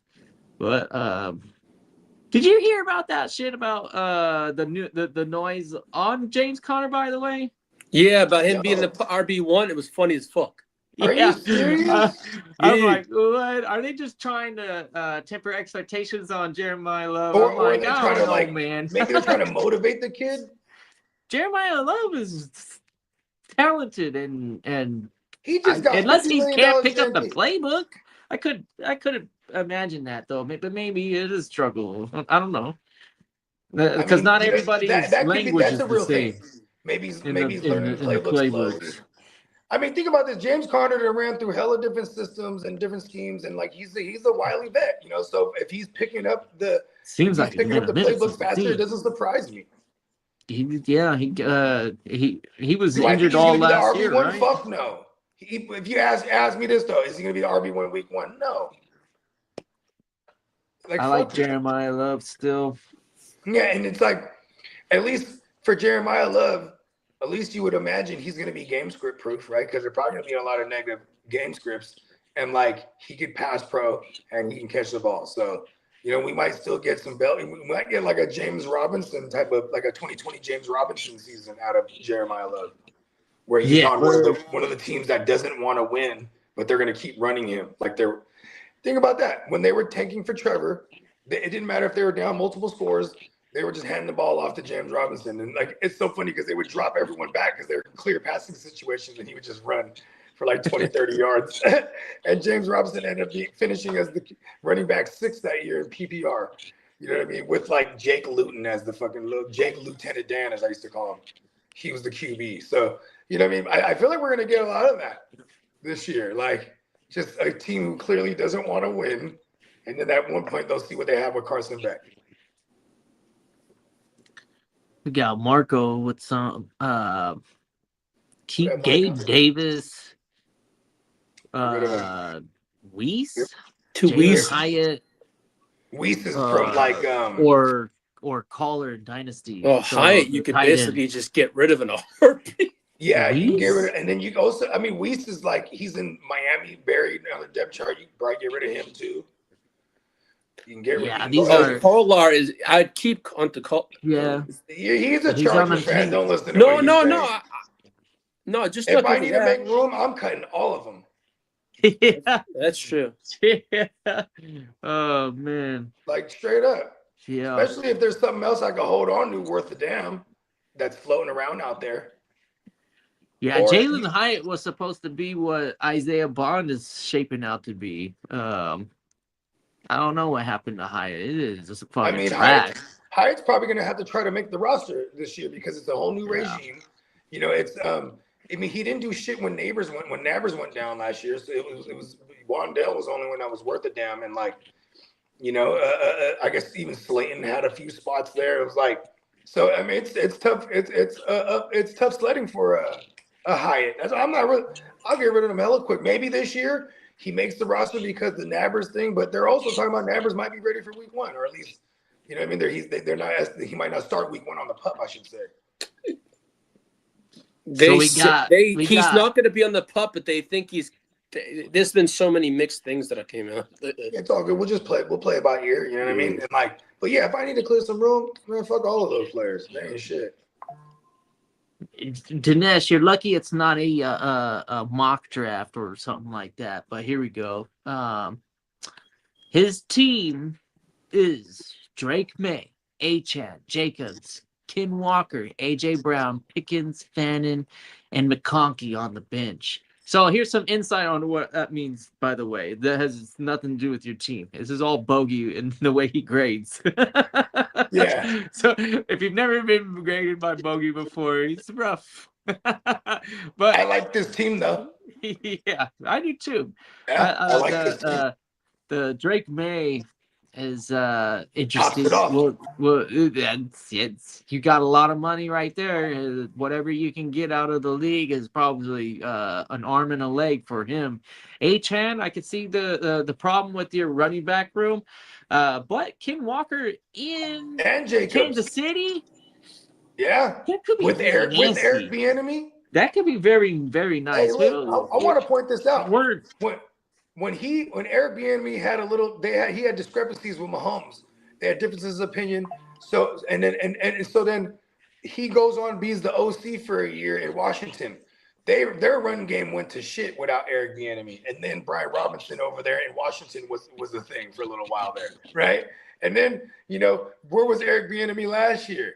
He was the run game. He was the run game coach for Chicago. You know what I mean? They had a hell of a run game. I think they were like the second most rushingest team overall. So now Eric Bieniemy being back over there in Kansas City, I like this a lot for Ken Walker.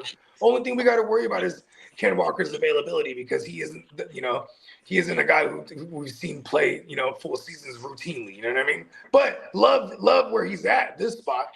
You know what I mean? And then Jacobs. As long as he doesn't die, Jacobs is a guy who's like a 20-touch guy. Yeah. You know what I mean? And McConkey on the bench. I mean, you can pick and choose McConkey and AJ Brown probably for the most part on a week. And I love that stack. You know what I mean? Yeah, Absolutely love that stat. that makes it easier in my opinion to Yeah, sit 'cause you're AJ still- Brown when McConkey's gonna in line to I mean, eat. I might even play the 3. I might even put a receiver in my flex and then Instead only- of Jacobs. Yeah, or I mean, because here's the thing: is like I do want to see what it looks like with Achane. I'm like, who they playing week 1? Who's the It's hard to sit Achane if he's out Yeah, there. exactly. So I got it. I'm gonna play him week 1 because, and I I think think I can matchups- sit Jacobs or over McConkey on some weeks. I mean, And I same guess thing it with just AJ depends. Brown. Yeah, I don't really if they're expect playing, the if they're Patriots to playing air tough it out coverage, crazy, and the defense is what wins those games.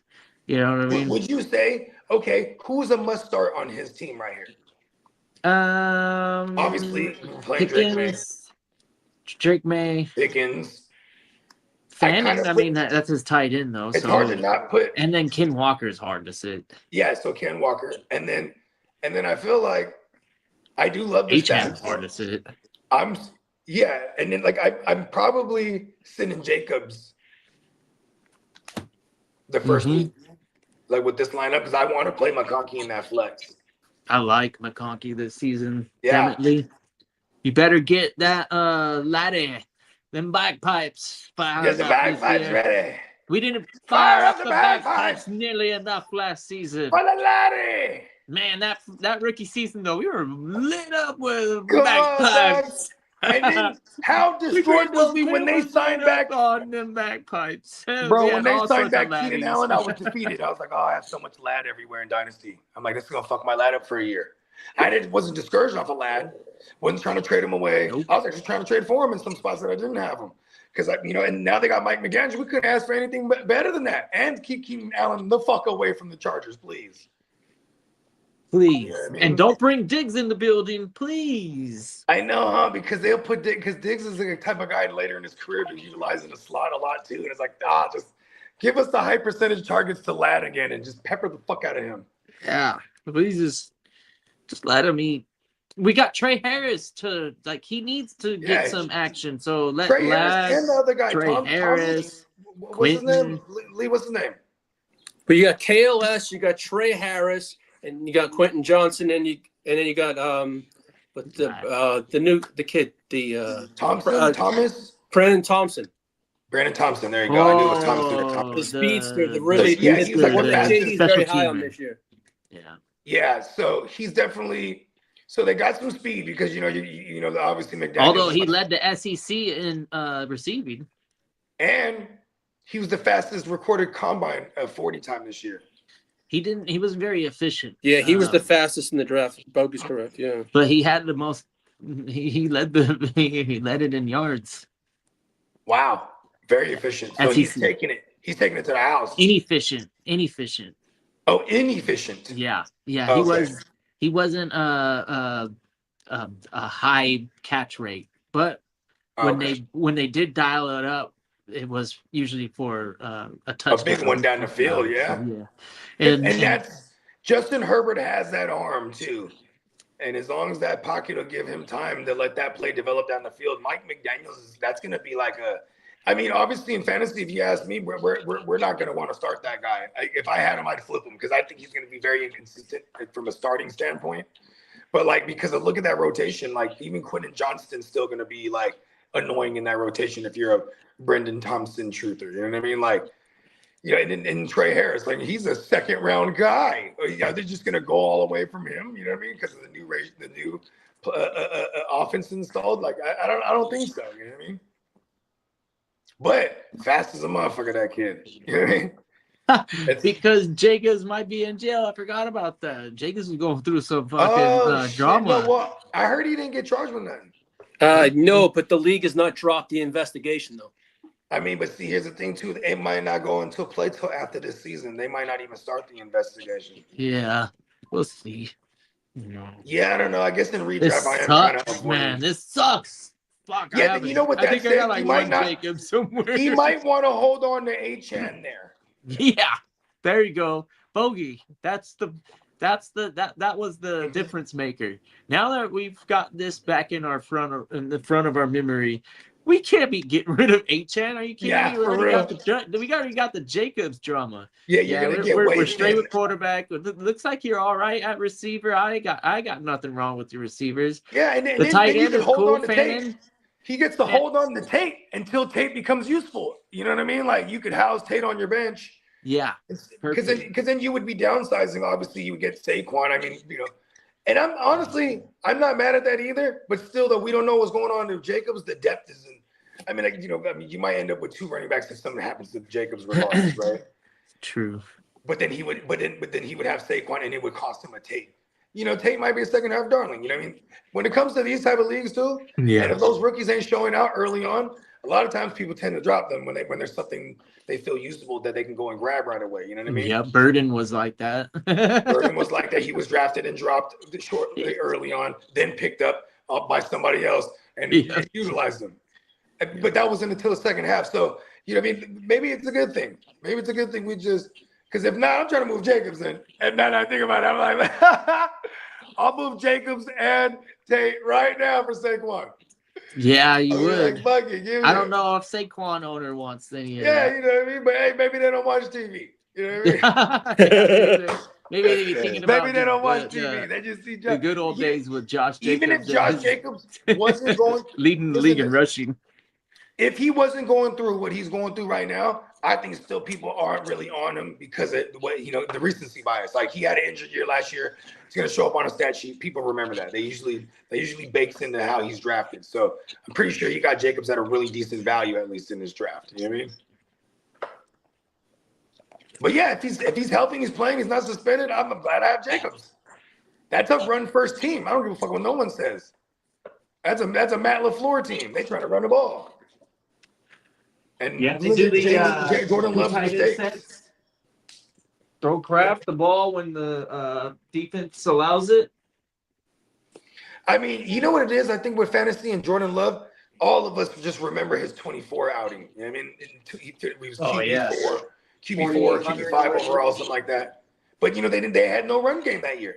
This was before they brought in Jacobs, and it was AJ Dillon and Aaron Jones were both hurt. So every week they were just in these. Their defense was bad. They were in these massive shootouts, and it was fun. Jordan Love was fun that year, but at heart they just want to run the ball. You know what I mean? So I'm okay having Jacobs as long as this motherfucker doesn't get fucked over because we're not going to bring up the specifics of what happened, but it is all alleged. So, it kind of sucks because in the public eye, they're just going to think you're guilty anyway. You know what I mean? I mean, hopefully it ain't true. Yeah. Yeah. The charges weren't filed, so. We want fair opportunity and all this stuff. Yeah, for everybody. You know what I mean? Charges not being filed, that says something. The league could still put some disciplinary actions. It would probably fall under the category of violating player conduct policies. But you could appeal that too, because he wasn't charged with anything. You know what I mean? So, and usually if they really want to get you, they'll be like, 8 games, and then he appeals and gets like 2. You know what I mean? But I don't even think he's going to get suspended. And if we have heard, it's been months of this already. It's been about 2 months since we heard this. So nothing has been now that camp's opened up, we should start hearing a lot more news on players that possibly could get something or anything.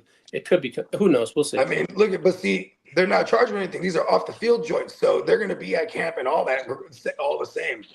Hey, can they pop up and suspend him out of nowhere? Yeah, I mean, the same thing happened to Rice. You know what I mean? That shit was so finicky. And then they, a couple weeks before, or a month before the year started, they're like, yeah, he's going to miss the first fucking however many. You know what I mean? Mm-hmm. Yeah. Yeah, Marco. He said that he's got. Remember the names. He still has one more to get rid of. Yes, you have our permission to get rid of all four of those guys, and then whoever. You're digging. Dynasty is interesting. The only time you ever see the waiver wire truly active is like during speculation or injury. Other than that, you're and the trending players in the offseason. Those guys are your waiver wire targets because of injury availability. because you get a bereavement or you got a child, or like kids are born during the season, so fathers are gonna miss games, and some random names are out there. I typically don't fight for those names, and the ones that I do fight for are sometimes the early drops. Yeah. Those are the ones that I like. The ones you don't like. Yeah, like for some other example, I was people's clearing trash room. or other people's treasures or whatever. Yeah, In the like beginning. look at this. I literally went around dropping Jack Campbell. This is like early in the offseason. And he was just immediately picked up everywhere. Oh, like, Jack Campbell, the linebacker? Yeah, well at the time he wasn't on the team, and he hasn't been doing anything for the last like a season. And he's like a rotational guy, but still though, I always have an excess of linebackers. So when I'm looking like who can I cut, it usually ends up being those guys that aren't being used. You know what I mean? Yeah, outside of but still though, someone Reed, else picked them up immediately in every league I dropped them. I won't even. There hasn't been a lot of middle linebackers coming out of college with as much profile that Jack Campbell had. Oh, my bad. I didn't. Why did I say Jack Campbell? I meant to say what's his name? Jack Gibbons. My bad. Oh yeah, Tennessee. Yeah, I'm so stupid. I would never. Jack Gibbons. My fault. Yeah. And then he went to San Francisco, and then he's with Frisco right now. Did he land in? No, Frisco? he went to he followed. So he's a Vrabel guy. So he ended up following Vrabel to Tennessee. Yeah, he was I don't there. know where he went.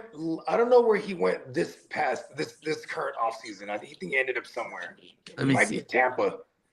I forget. He's he's rotational. Where Arizona.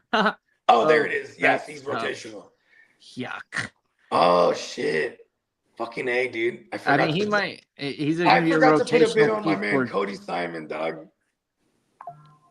And I don't even think he got nominated because it's gonna be Cody Simon and Max and even Mac Wilson. I don't even think anyone nominated him either.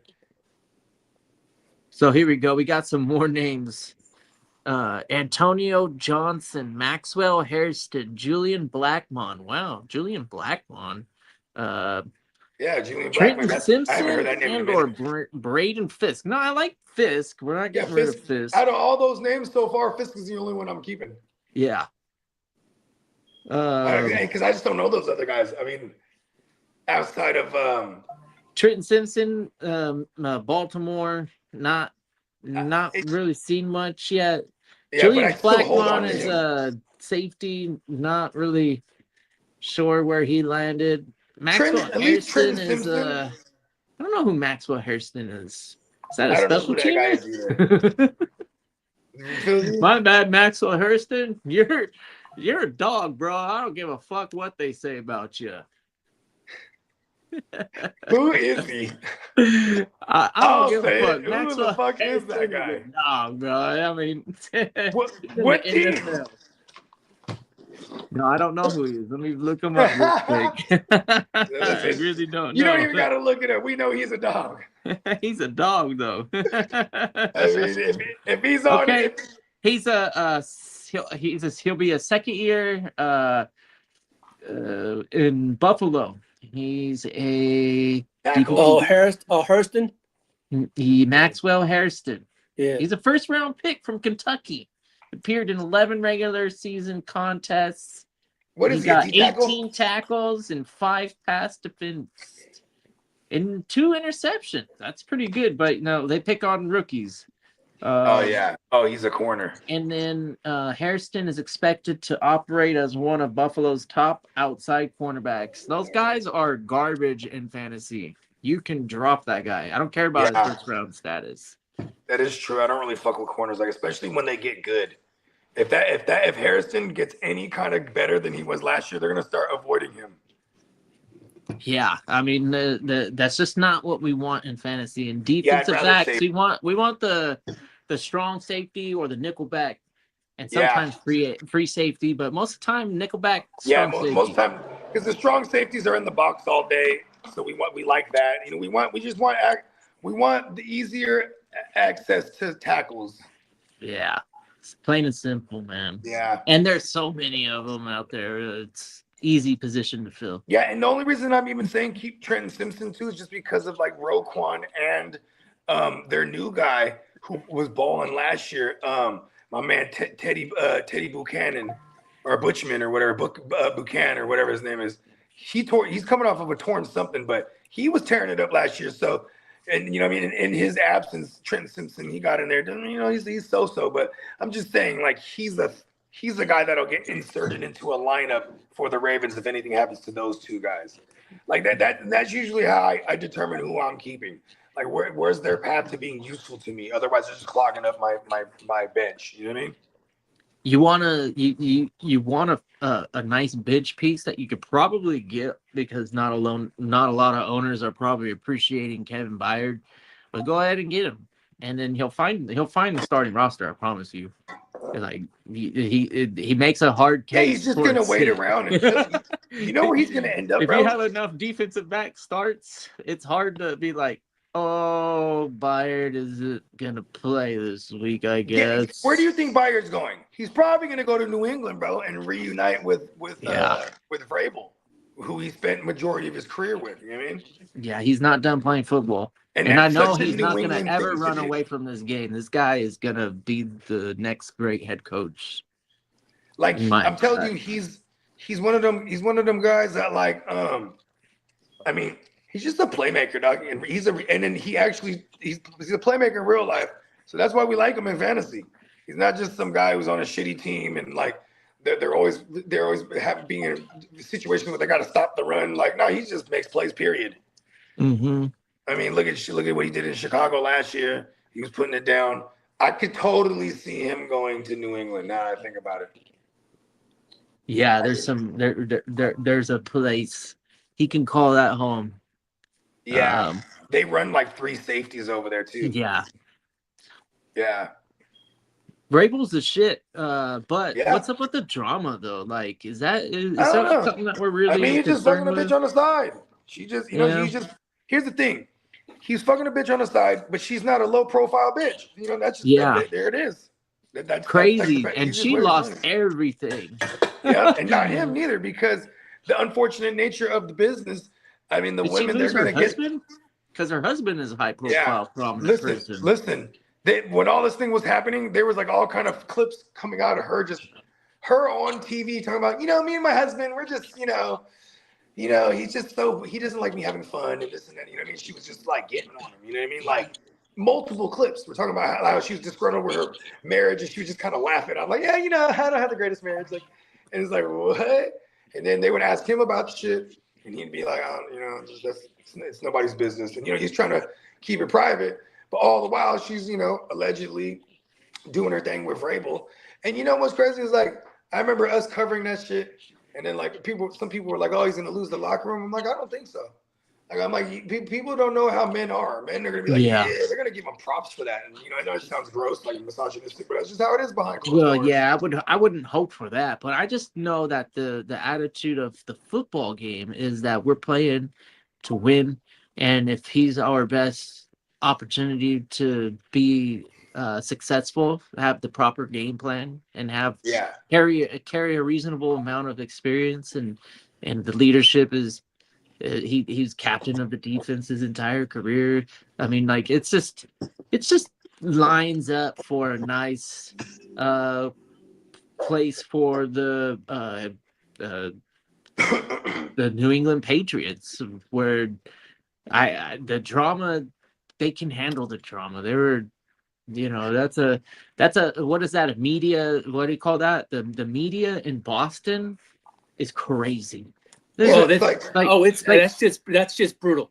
It's brutal, like New York. You have New York and Boston press corps are nasty to the core. Vrabel's been there for so long. He has no problem navigating all the tough ones, and I think the media might just respect it and leave it alone.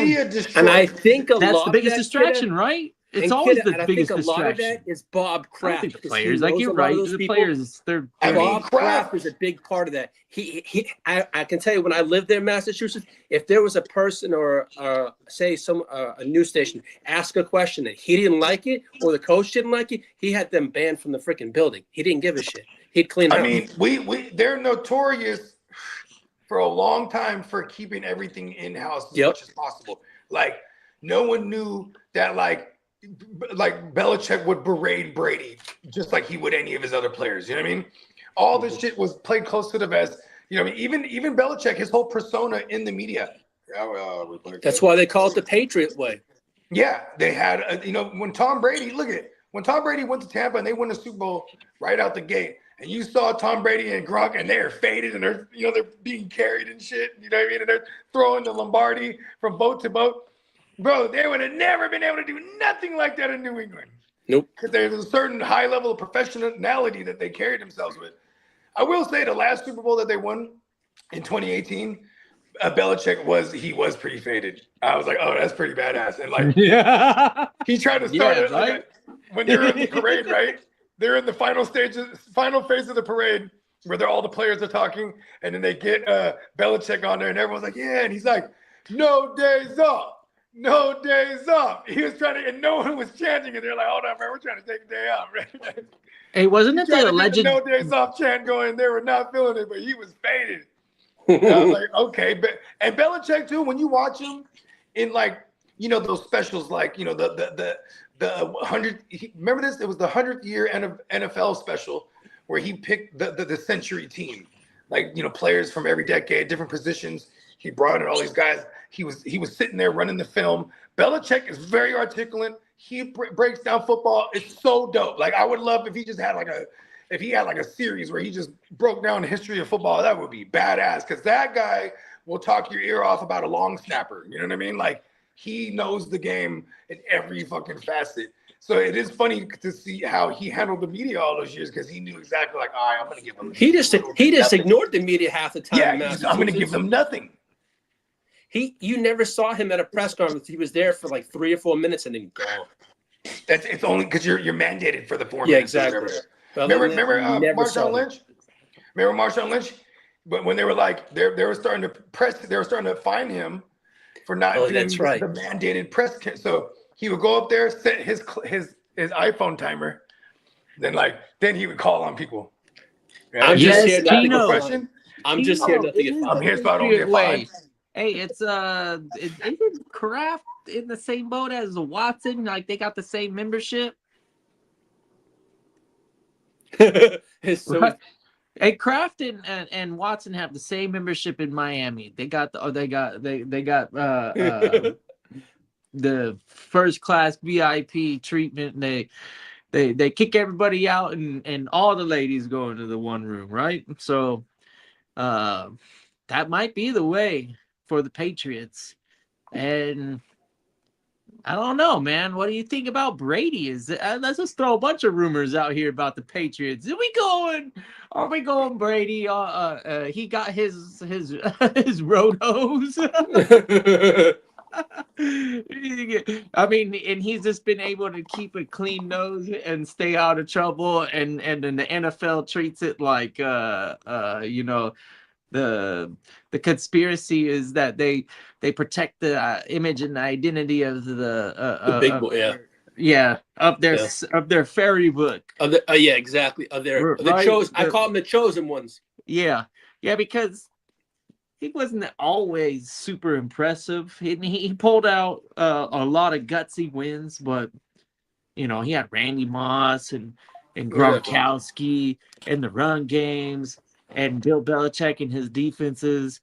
Come on now. The fucking Patriots was always a good team. It wasn't always about Brady carrying it. Like, he didn't have to carry that team on his shoulders ever. No, those defenses carried him. Tampa Bay, baby. That fucking year was crazy. Shout out to old man Tom Brady fucking going out there in Tampa and going 5,000 and throwing for 40 plus. Crazy. I mean, shit, he went out there and was an MVP candidate for the first 2 years. I think year three, he still was up there in pass attempts too. Like, it was crazy. Yeah, he really did show out. I thought that was probably the pivotal moment for the GOAT for me. It wasn't just the championships, but it was the way that he transitioned from going to a new team with a whole new direction and being just as successful, whereas the organization he left fell apart. Like the world just collapsed underneath their feet. I mean, okay, life after Brady, immediately they brought in Cam Newton. And like this was the old COVID. Because Cam was tearing it up for the first 3 weeks. Then he gets old COVID where you had to sit down for 14 days. Then when he came back, he was like winded. Like, and he kept saying too, he was like, man, it was just like, it felt like I was running with hella weight on me. I couldn't breathe still. It was like bad. Like, you know what I mean? And then, you know, they do the Mac Jones thing the next year and they don't even get aggressive to move up. They just let Mac Jones fall to them. And they actually get into the playoffs year one, but they get trounced by a division rival because they ran into the buzzsaw that was Buffalo that year. Because I think Buffalo was one of the favorites as they usually are. Right. But that was Buffalo, where that's like they've been ruling the division now at that point for a couple of years now, you know, because Brady been gone, and like you know, there's just then Belichick just retires. You know what I mean? He's like, all right, I'm done. And part of his retirement, he had it in his contract where he wanted Mayo to take over, so they go with Gerard Mayo. I think if I remember correctly, and then they did that for a year, and then brought in Vrabel. Oh, they did that for 2 years. I'm surprised they didn't go Josh McDaniels, but it's funny because Josh McDaniels is back in the building, and Josh McDaniels shouldn't be a head coach. He should be. He's best. He's a genius. I don't think he gets enough props because obviously he was with Brady. You know what I mean? Yeah. Well, he's very. He just got to the Super Bowl with Drake May, right? Yeah. Right. Vrabel right now I think has the best shot of winning. He should be the preseason favorite to win Coach of the Year or whatever in Vegas. I would say it's always guys like here's Shanahan and McVay. It's always Shanahan and McVay and even Matt LaFleur, because Matt LaFleur is one of the more winningest coaches since he's been a head coach. Like I think he's the winningest coach since he's been a head coach. Like I think he averages like 3 losses a year, something like that in his career. It's something insane like that. It's pretty good for you know what I mean. Ever since but you could argue, well, he had Aaron Rodgers, but he's been kind of replicating that same success with Jordan Love now. So it's definitely a coach thing here. I mean, you know, when you look at Stefanski, he's the one who I think is the money. We put money on him because if they could win that division, he could be the coach of the year. Because you know you got to look at the teams that take the shitty situations. I see. You know, Kevin O'Connell. Yeah, that would be your favorite bet. Okay, I like that. See, I was just saying, we want the guys that are money. Vegas have at the top of their list. Yeah, Vrabel's going to be one of the. Vrabel's going to be one of the more winning coaches, so like it wouldn't even be plus money if we're thinking like in that. And then the whole season they're just going to continue to talk about this fucking off-season bullshit. And well, I don't know, the noise in the NFL can get quiet pretty quick. Actually, that I think about it because these weeks are crazy. We know how it is. It's a fucking tornado goes through the city, and then all of a sudden it's just like, man, can you believe that they actually won? That was amazing. That was a great game, huh? You're like, happens on any given Sunday. That's where the saying comes from. Any given Sunday or Monday, Thursday, Friday, Wednesday. We have a game all week this year. What? You know, I don't know if the rest of the world tunes into the Super Bowl, but probably they're not very entertained, honestly, because the last few Super Bowls have been kind of like whack. But you know how like America finally tuned into the World Cup? I wonder if the world will ever actually tune into the Super Bowl, because we damn know that the people that appreciate the football, they tune in, but that's not the whole world. Like, I think they would.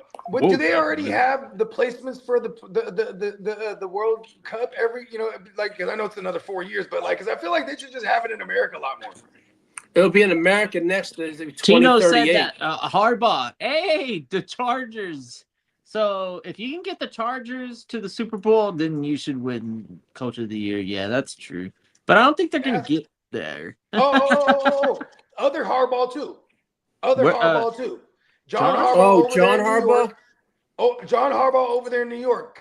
Because these are some of the keys. Oh no, man. Here, let me point out some of the keys here. Some of the keys to winning Coach of the Year is like when they look at the bullshit that they had to deal with.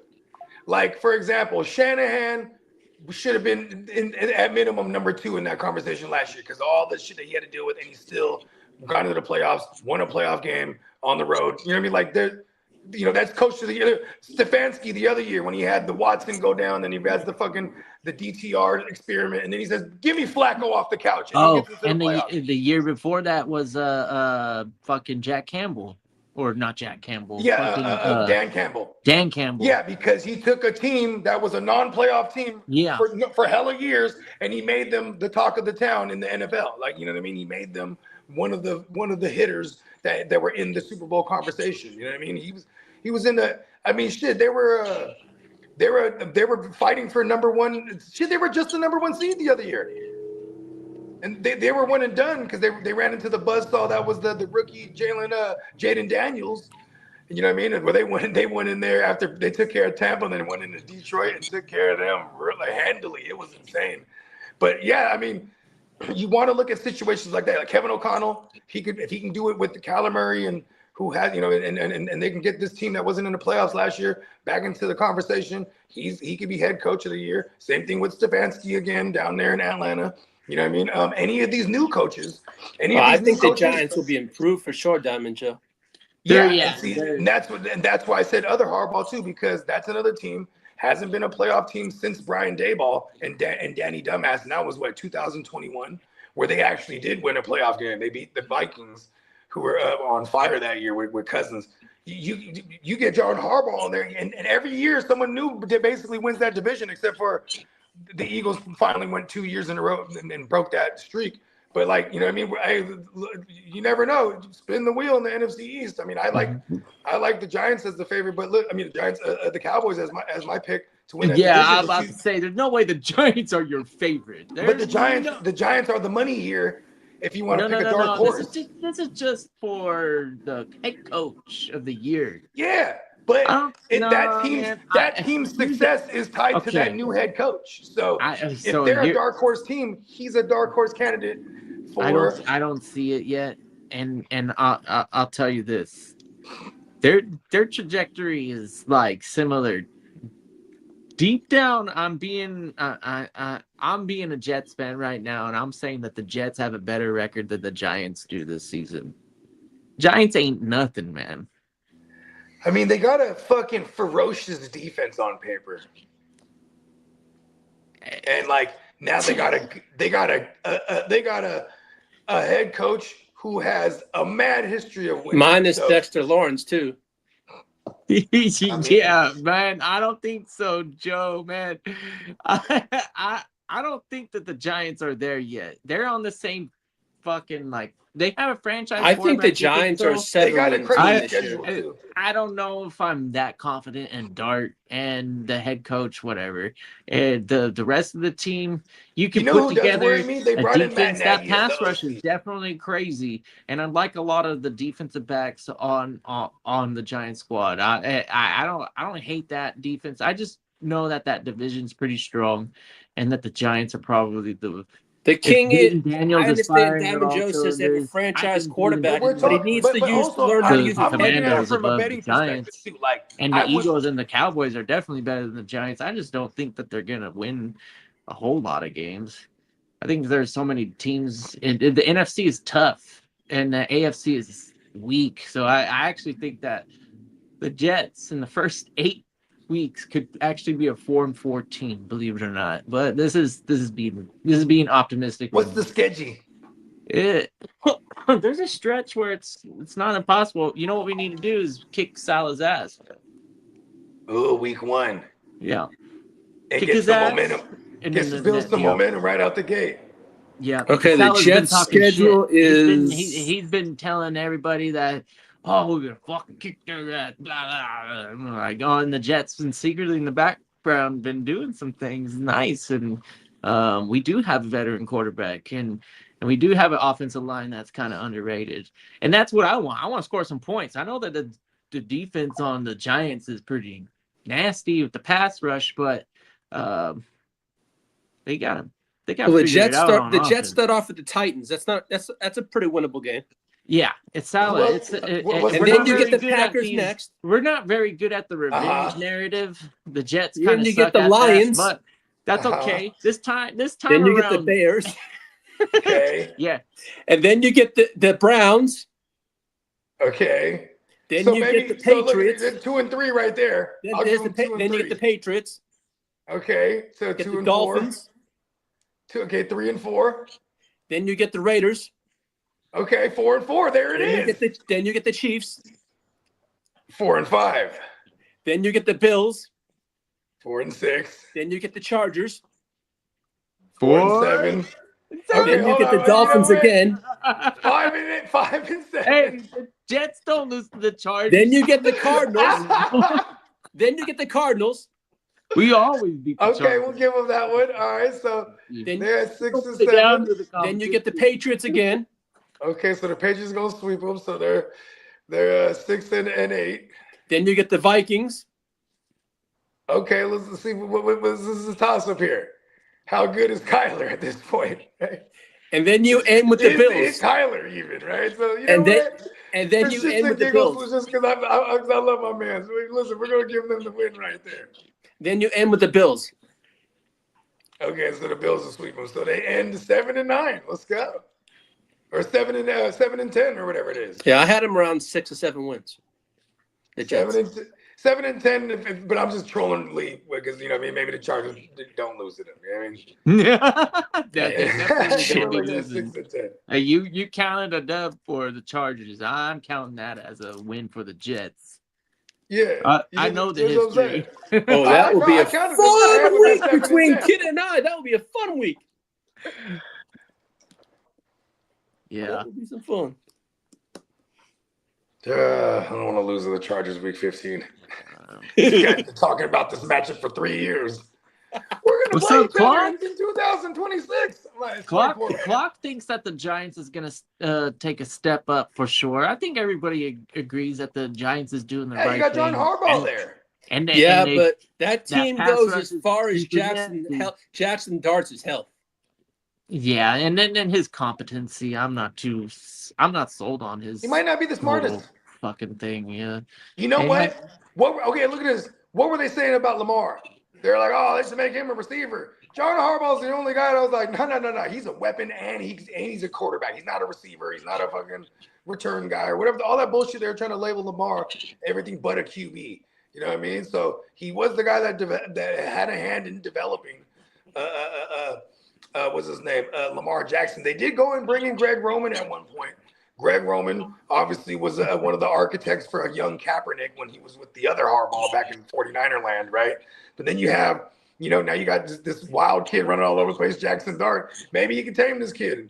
I mean, you look at the Lamar Jackson rookie year when they finally made the switch from Flacco to Lamar. Bro, Lamar was throwing the ball like 15 times a game. Like we got some breaking news. I don't know if it's legit. Supposedly the Buccaneers traded Vea to the Broncos. That's what I was going to ask you. I was like, Oh I'm my going to check that. I haven't that's seen probably it. real. I'm on my phone and I have everything lit up and I'm not seeing a thing. I I'm mean, used to the street, but I'm not seeing anything from Adam. I mean, that's been the talk for this morning. We knew that he requested to be traded, and the Broncos would be a nice landing spot for Vea. wow. No, there's an nothing from Adam Hey, it's Scheffner an or Mike upgrade. Garafolo. But there's no first rounder involved, which is, I guess, I've not seen required, nothing. I just but checked that is- everything. I don't know. it's a It second says and a But here's the third. thing, though, is like But he wants it's some in type of 28. he wants some type of contract extension, so it probably didn't cost them too much in draft capital because it's like they're just dumping them. Man, Oh, Broncos because are they're doing gonna it, have dog. to That's a pay good him a pickup. big chunk for Hey, his that's a good third ass pickup, contract. bro. This would be his third contract. He's only gonna be getting paid top end. Yeah, Vita Vea, fuck yeah. Yeah.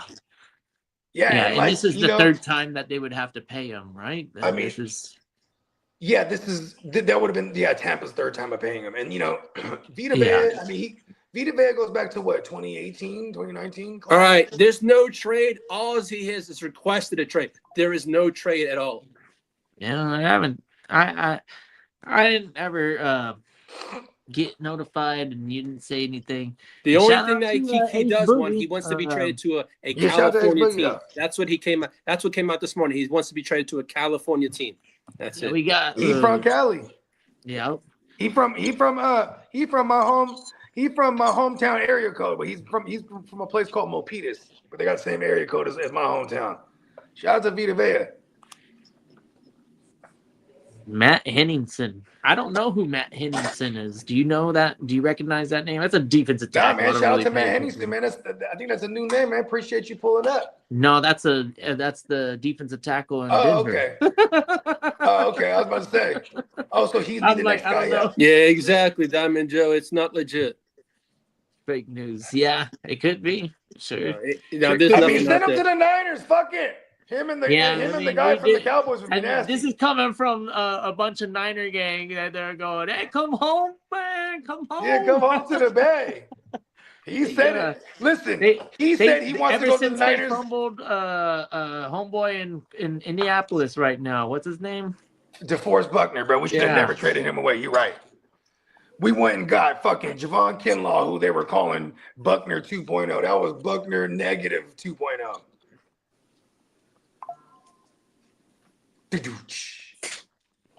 Anyways, what was his name? Vita Vea. He said straight up, I want to go play in the Bay Area. There's only one team in the Bay. You know? I'm just saying. You know, I'm sorry, Raider fans. You guys are in Vegas.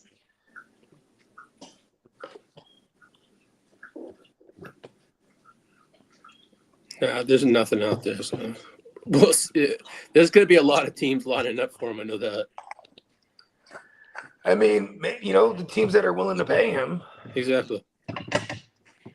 Niners got a lot of cap space, bro. The Niners have the most money in the NFL. Like, come the fuck on. Like, we're going to clear some more space, too, when we get rid of fucking Aiyuk, man. Yeah, I think you guys clear up. I think it's 20 million. 20 to 23. Depending how it's done, I guess, from what I know. Or what I've read. Clark says Niners need him. We need everyone in case of injuries. Come on, dog. We're battling. What's up, Clark? Is Clark going to be in Vegas? He might be able to swing it. I know he. Here's the thing: is like he works with the Seahawks, so if they got a home team or a home game in the preseason that week, I don't think he's going to be able to pull up. Gotcha. Yeah, but. I mean, shit. We can look at their schedule right now. Let's see. Let's put this pressure on the clock. Listen. If they're playing away, you got to pull up. Vegas, baby. He actually just came back from a little vacation. He was out there in the Dominican Republic tearing it up. All right. So their preseason schedule is the Cowboys August 15th, Seahawks Titans August 23rd. Where's that at? Let's find out. It's going to be in Nashville, Tennessee. See, there you go. Look at that clock. Oh, pull man. Up. Nashville, Tennessee. What is going on in Nashville, Tennessee? Titans, Seahawks. Seahawks, third week preseason. Because that's the week. Because he was telling me, he's like, he didn't know the schedule exactly yet, or he didn't know someone I was talking about it. Because he said there's a good chance he goes as long as the Seahawks don't have a home preseason game. Because no, it's in Tennessee. Tennessee. Let's go. Is there a game in Las Vegas when we're out there? I don't think so. No. Oh yeah. Yeah, we were just talking about that. What are you talking about? The Raiders are playing the Niners. Niners. Oh, that's right. Yeah, that's right. And like I think tickets are $125 each. I'm not if they mad were at grouped it. together. But we were talking about like doing singles and stuff. When is it? Is it on the Thursday night too? Is it the Thursday night? Let me take a look. That's kind of badass. Vegas weekend. Diamond Joe. We got Niners Raiders preseason. And I think it's the worst preseason game where all the nobodies. Yeah. all the greasy nobodies. I do want to see that stadium. No, they have. Okay, it's the Raiders and the Texans August 20th. Oh, it's Texans. Oh. How come we were talking about the Niners? I don't know. But that's in Houston. So the Raiders are not their other game. The Raiders play the Niners is the 27th. Ah, boo. All right. And that's in Vegas. The 27th. Somebody mentioned it, and I got excited because it did sound kind of fun. No, it's the 27th. Because we were looking at stuff before, too. We were looking at prices and everything. This is like a couple. I know, right? And that's weird. Are you sure? I know, but none of us caught it. It was on the 27th. It's August 27th. Yep. 7 p.m. August 27th. Okay, maybe we were looking at something from the previous year. What the hell were we looking at? The first year that we were at the Platinum, They listed ticket it was a prices Niner Raider though. game What in in the Vegas, and I was world? on the How the plane with hell all would we kind of pick up Raiders and Niners. fucking ticket prices if it wasn't a real game? You know what I mean? Yeah. You ain't We lying. legit saw one section was 125, one section was 134. And then there were some sections that were definitely higher than that. But the ones that we were looking at, it was like 12 tickets. Yeah, for 145 each. Oh, okay, there it is. That's where we made a mistake. All right, Jerry Jones. Joseph said it 5 minutes ago. He got excited because it's in Houston. But yeah, the Raiders are playing that weekend, but it's not in Vegas. It's in Houston, and we were looking at the prices in Houston. Shout out to Derek and Tino. Jerry Jones said this. Just confirmed to reporters that he's in talks with another team about a potential trade as recently as yesterday. He might be gone. You think he might be trying to go after Vita Vea?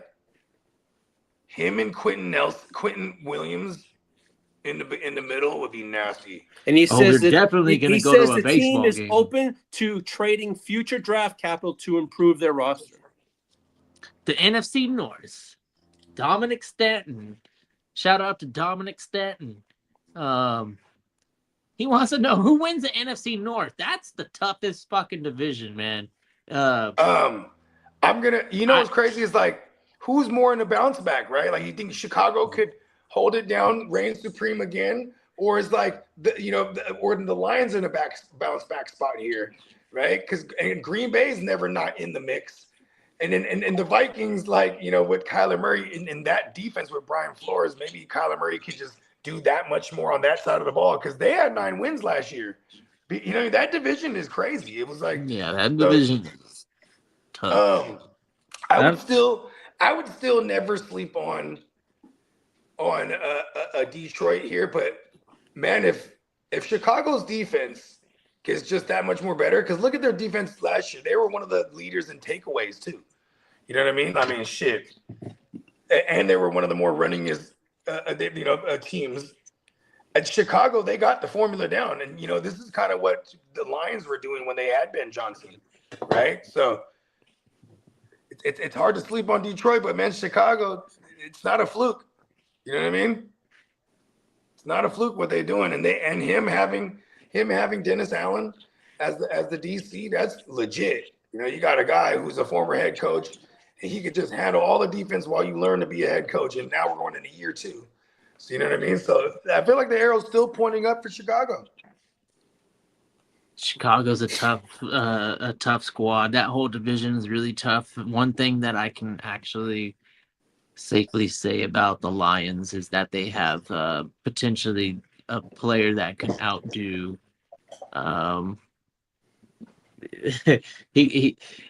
He might have a career year this season. Gibbs. Gibbs with Monty out of the building, and then giving him that opportunity to fulfill a 3-down role. The whole what's crazy? Their offensive line. I want to say he might outdo Barry Sanders. That's a little crazy. Gibbs is that talented in my eyes. I think. Okay, let's look this up. What's Barry Sanders' best season numbers? Oh, he had like 2,200, 2,300 yards or something like that. Getting 2,000 is with that 17 game. It could give him a little bit like, okay, this might be a fun bet in Vegas, like a future. Barry Sanders that season. All right, it was 1997. He had 2,053 rushing yards. Yeah, 2,300 sounded crazy. 6.1 yards per carry, 11 rushing TDs, 33 receptions for 305 receiving yards, and 3 receiving TDs. 305 receiving yards? So 2358. Oh, you're right. His 2358 was his total yardage. 2358. Wow. Yeah. Okay, I'm with you on this. Fuck it. This is dope. He's not sharing with anyone in my mind. And he shared the MVP with Brett Favre.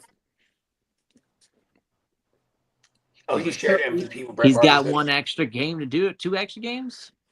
I mean, it's we living in a 17 regular season, yeah. So 1 extra game compared to back then.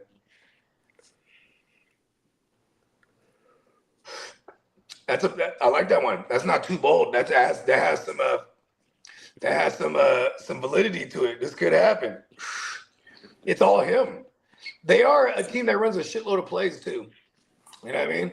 They're one of them fast-paced moving teams. And you got to get him the ball. He's so good. Yeah, I mean, shit. He was 11th overall drafted. You know what I mean? Just right outside the top 10. And then I bet you if the Lions had a top 10 pick that year, they still would have spent it on him. You know what I mean? The Lions have been really knocking these picks out the park. And, you know, depending on how you feel about Jameson Williams, because, like, he definitely was drafted in the same year that they drafted him in the back of the first. That same year they drafted Gibbs early at the 11th spot. And then you had, you know, the year prior to that, they drafted St. Brown. The year prior to that, they drafted Penei Sewell. They've been killing it in their first-round picks. You know what I mean? They just took a lineman in this past draft because they definitely needed to address their line. They lost guys to retirement and just moving on to other teams. Like, it's all of a sudden. Hey, thanks, Dominic. We appreciate the sub, man. I can't wait to see you back in the building. We do this a lot, especially during the regular season, 5 days a week, man. Yeah, man. Yeah, 7 man. Yeah, and that definitely gets you an entry into our signed JSN. I will take a picture of that for JD.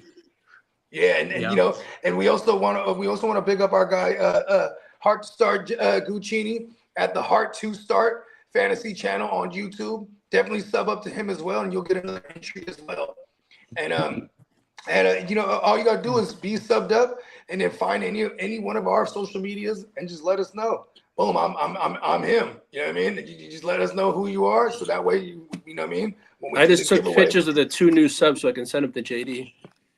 Yeah, on August 21st, we're going to be doing a handful of giveaways. So this gets you entered in all the giveaways. But the main item that we're giving away so far is the signed autographed JSN mini helmet Super Bowl 60 edition. All right. In fact, if you didn't get it the first time when we did our intro, let's take a break real quick. Let's throw that out real quick. What's good, gang? It's the Guchinni representing the Heart to Start podcast, tapping in to remind y'all that coming this August 20th, 2026, the second annual GWN The Westside League live draft weekend will be popping off. Man, you will see all the cast of characters that you see live on the GWN every day. You'll see a lot of people that's in the chat every day on the stream, and then you'll see some of your favorite content creators that you've seen us make content with in this conglomerate that we call the GWN 100%. So what you need to do is go ahead and like and subscribe wherever you found us at, and if you screenshot that you subscribe, we are giving away multiple giveaways during the live draft. 100%. We will be running our regular scheduling program. Thursday night will be Playmakers. Friday morning will be WYGU, and then later on that Friday will be the live Westside League second annual draft. And during the draft, we will have multiple giveaways like this right here. This autographed mini helmet of Jackson Smith and Jigba Super Bowl helmet. Here over at the GWN in the Heart to Start, we putting up championships on the wall, and we want to bless the people that rock with us who putting up championships on the wall. You know what I mean? With some of these little special items to put in your man cave, your she cave, you know what I mean? Whatever it may be. But yeah, make sure you go ahead and like and subscribe, because that's all you got to do to be entered to win this helmet. Click that bell, and then tune into the second annual GWN live Westside Fantasy Football Draft Weekend. 100%. Peace. Shout out everybody that got ran over in my way. Feel low and I'm mad sober flipping way. Send them things down the interstate. I'm in the Yeah, that's right. We got some great giveaways. That's one of the best. And not gonna lie, it doesn't get much better from the Super Bowl MVP and goddamn JSN, dude. Like, we're not even too far removed from when the great Ohio State receivers in the league when he was getting drafted, they all said, because they all played together at one point, they were like, who's the real top dog in the building, right? Who's the alpha? Everybody gave it up to JSN, man. That guy is he's a real fucking talent, and you might be looking at a true truly awesome prize and potentially something that's valuable. Fuck, because his career trajectory is through the roof at the moment. Especially for all the Ohio State guys, he's got the best trajectory out of all of them. They weren't lying when they said that JSN was the best Ohio State receiver. They definitely weren't lying in my eyes. Garrett Wilson's nice. Garrett Wilson's nice, but I don't think he's anywhere as talented as JSN. Yeah, they're saying Jeremiah, the one that's coming out Jeremiah next year. Smith. They say he's the real deal. Determined, right? But yeah, the ceiling is just as high. And like I already mentioned, I think he's already for dynasty purposes. If the current season or the upcoming season goes to plan, then we do expect him to be a top 3 fantasy receiver asset in dynasty. Like if you were going to do a startup, Jeremiah Smith has the potential to go alongside the names of Puka Nacua and Amon-Ra St. Brown. That's crazy. I mean, he's going to be drafted as such this year just because he's coming off of the number 1 receiver here. Yeah, you know what I mean? Yeah, he has a lot of hype to it. It's crazy. I'm not putting him up there by any means. I'm pretty comfortable with putting Amon-Ra and I think I put him above like Nico Collins at the moment. It's just hard to replicate from year to year. Jeremiah Smith to me is pretty much as sure of a fucking like a home run no matter where he lands. We might could look this up, but like to my knowledge, only Antonio Brown in like the last 15 years repeated year after year in a row had a consecutive 2 years in a row being the number 1 receiver at one. The last receiver to do back-to-back number 1 in fantasy. I'm pretty sure it was Antonio Brown. Tyreek Hill, and then Tyreek Hill did it in Miami. No, I don't think he had that one year. I know he was one of those years. He was like top 5. 1 year he was. Yeah, I think he was like number 3 overall or something like that. He definitely he definitely had 1,800 yards one of those years and led the league. No, so yeah, he finished WR1 1 year. Okay, so that was it that year. Chase, that might have been like 2024. Chase could slip.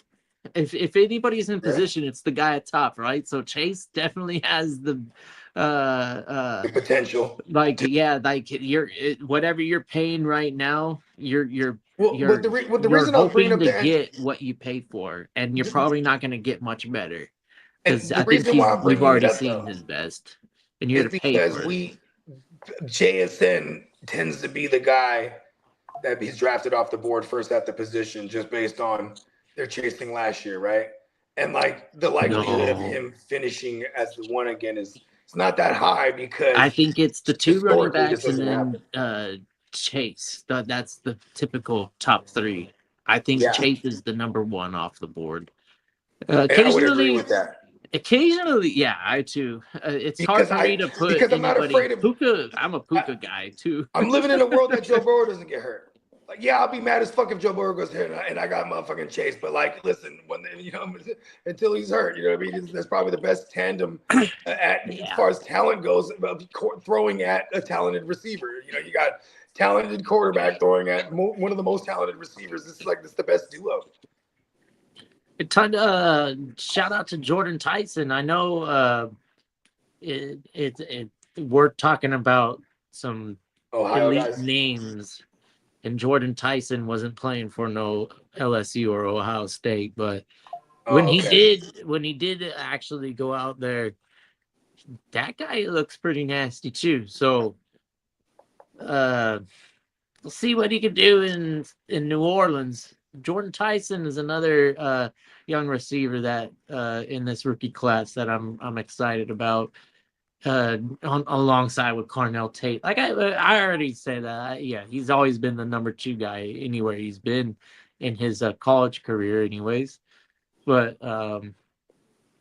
right now, I don't know. What do you think Wandale or Ridley? I think Wandale, it's a good chance he leads that team in receptions as far as that receiver group goes, just because based on his ADOT's going to be shorter, and he's already played in this system. He's going to play that same role. You know what I mean? Like, he's only been with Brian Daboll.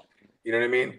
And now when Brian Daboll got to Tennessee, I was like, Wandale's going there. Like, it's just nowhere else.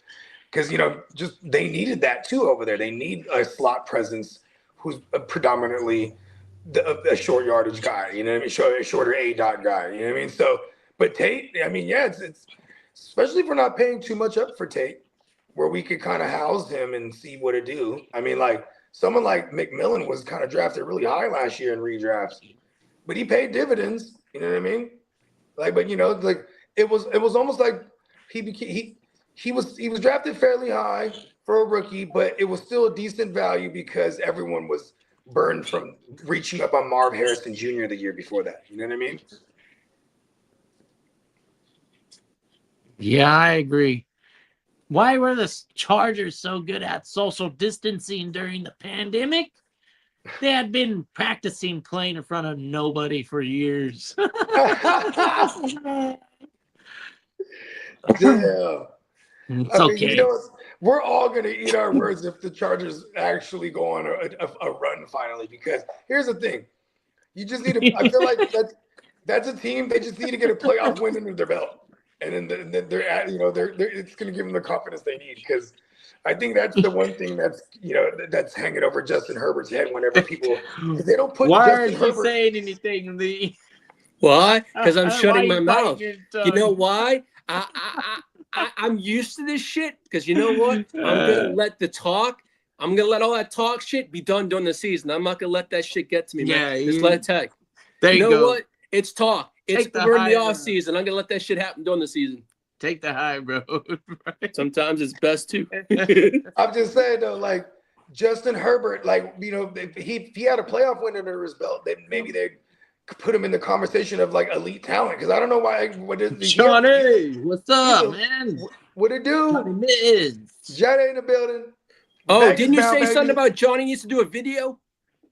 Oh yeah. Yes. I texted him this morning if he could do like because we're gonna throw together an ad or a commercial type of thing for everybody that's in the West Side League competing. So everyone already submitted their videos, but like I texted him and AJ, because I think AJ hasn't sent one yet either. Yeah, it's going down. Shout out to our man Johnny Mittens. I was on the phone with him the other night when he had booked up, sometime last week. Oh, and I was texting with Diamond Joe, because I was asking when of the free agencies open up for this, where players we could, that's still available, and he says not for a while too. So it's about getting the contracts together right now, and pretty sure if people want to make trades, you can trade right now without having, then you can still, but it's all due to price that was paid. You know what I mean? If you were to do a trade right now, and even during the season. Yeah, I mean, this is a interesting time. I know a lot of people are returning. A lot of people take a hiatus, and I don't blame them, man. It's not necessary to be involved all the time. It's how we prefer things, but not every manager has to operate like we do. And when they do take a hiatus and they do return to their team, when it is kind of like, all right, now. I mean, we're almost in August, so right? It's like we're in the thick of it. In Dynasty, if you're taking a vacation, you got to come back probably before August, just before August, man. Yeah. And then we'll I'm shaking some shit up. Yeah, you want to get involved in the rebuild before the preseason talk starts. Yeah, and I'm trying to. I got to push more on this 32, because we have like, I don't know, 5 or 6 spots to fill. Then there's a couple of cats in there too that still haven't responded to me, whether they're coming back or not. Shout out to my man Obi and my man Ike. You know what I mean? They're from my hometown and shit. Well, I think Obi's actually from the East Bay. Either way, yeah, they tried it out last year. I know they were digging it, so you know what I mean, because it's bang for your buck. There's a lot of people. There's different type of competitors out there. Because everyone that fucks with us, they're not anything to play with. These motherfuckers are all haters. You know what I mean? I ain't gonna hold it. You know what I mean? I don't like playing in leagues where motherfuckers is dead in the water. You know what I mean? Yeah.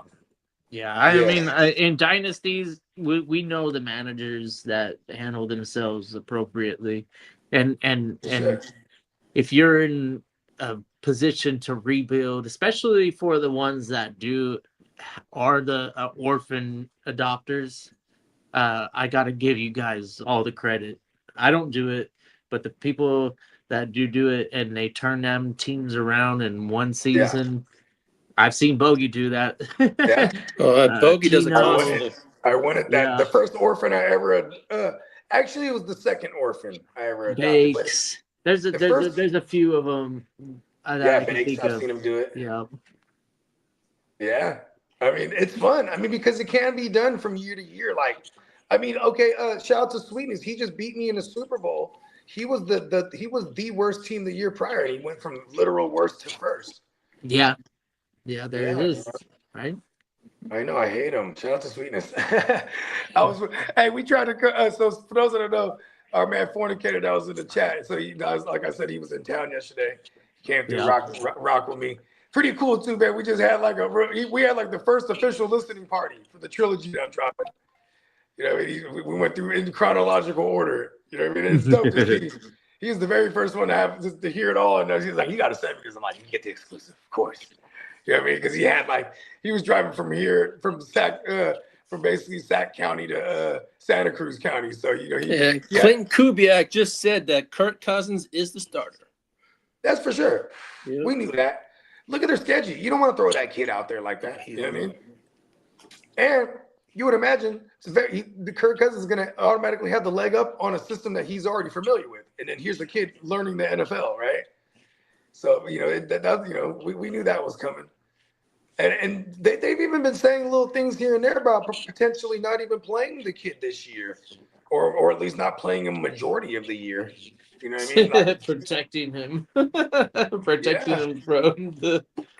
him from himself. I mean, you wouldn't want the kid to get fucked up and then there goes his confidence into next year, and then he gotta read all these fucked up blurbs about him and different articles talking about all the Raiders they might have missed on Fernando and it's never a bad thing to sit. Who would you think is the best QB in the game right now that has it all?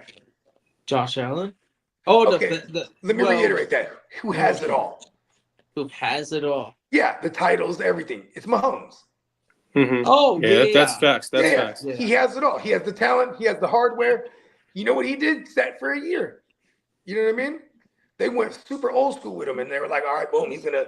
You know what they were calling Patrick Mahomes? They were calling him a gunslinger. He throws a lot. He has good arm, but he throws a lot of turnovers. He went over there and sat behind vanilla as Alex Smith for a year, who notoriously could take care of the ball.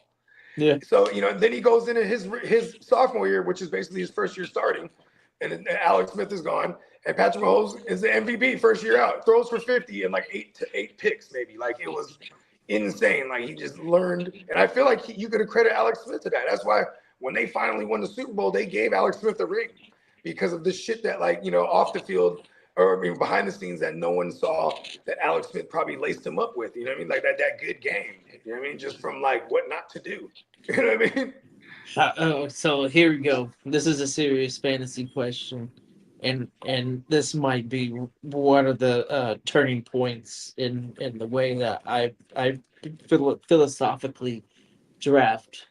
Okay. But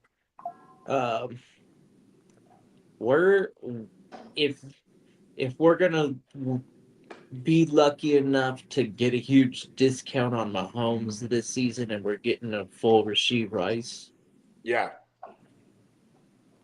What? When do we jump? QB8 or better. When do we jump for Mahomes? Because we know he's gonna slip, but when is the right moment? I still think he's going QB8 or better. Honestly.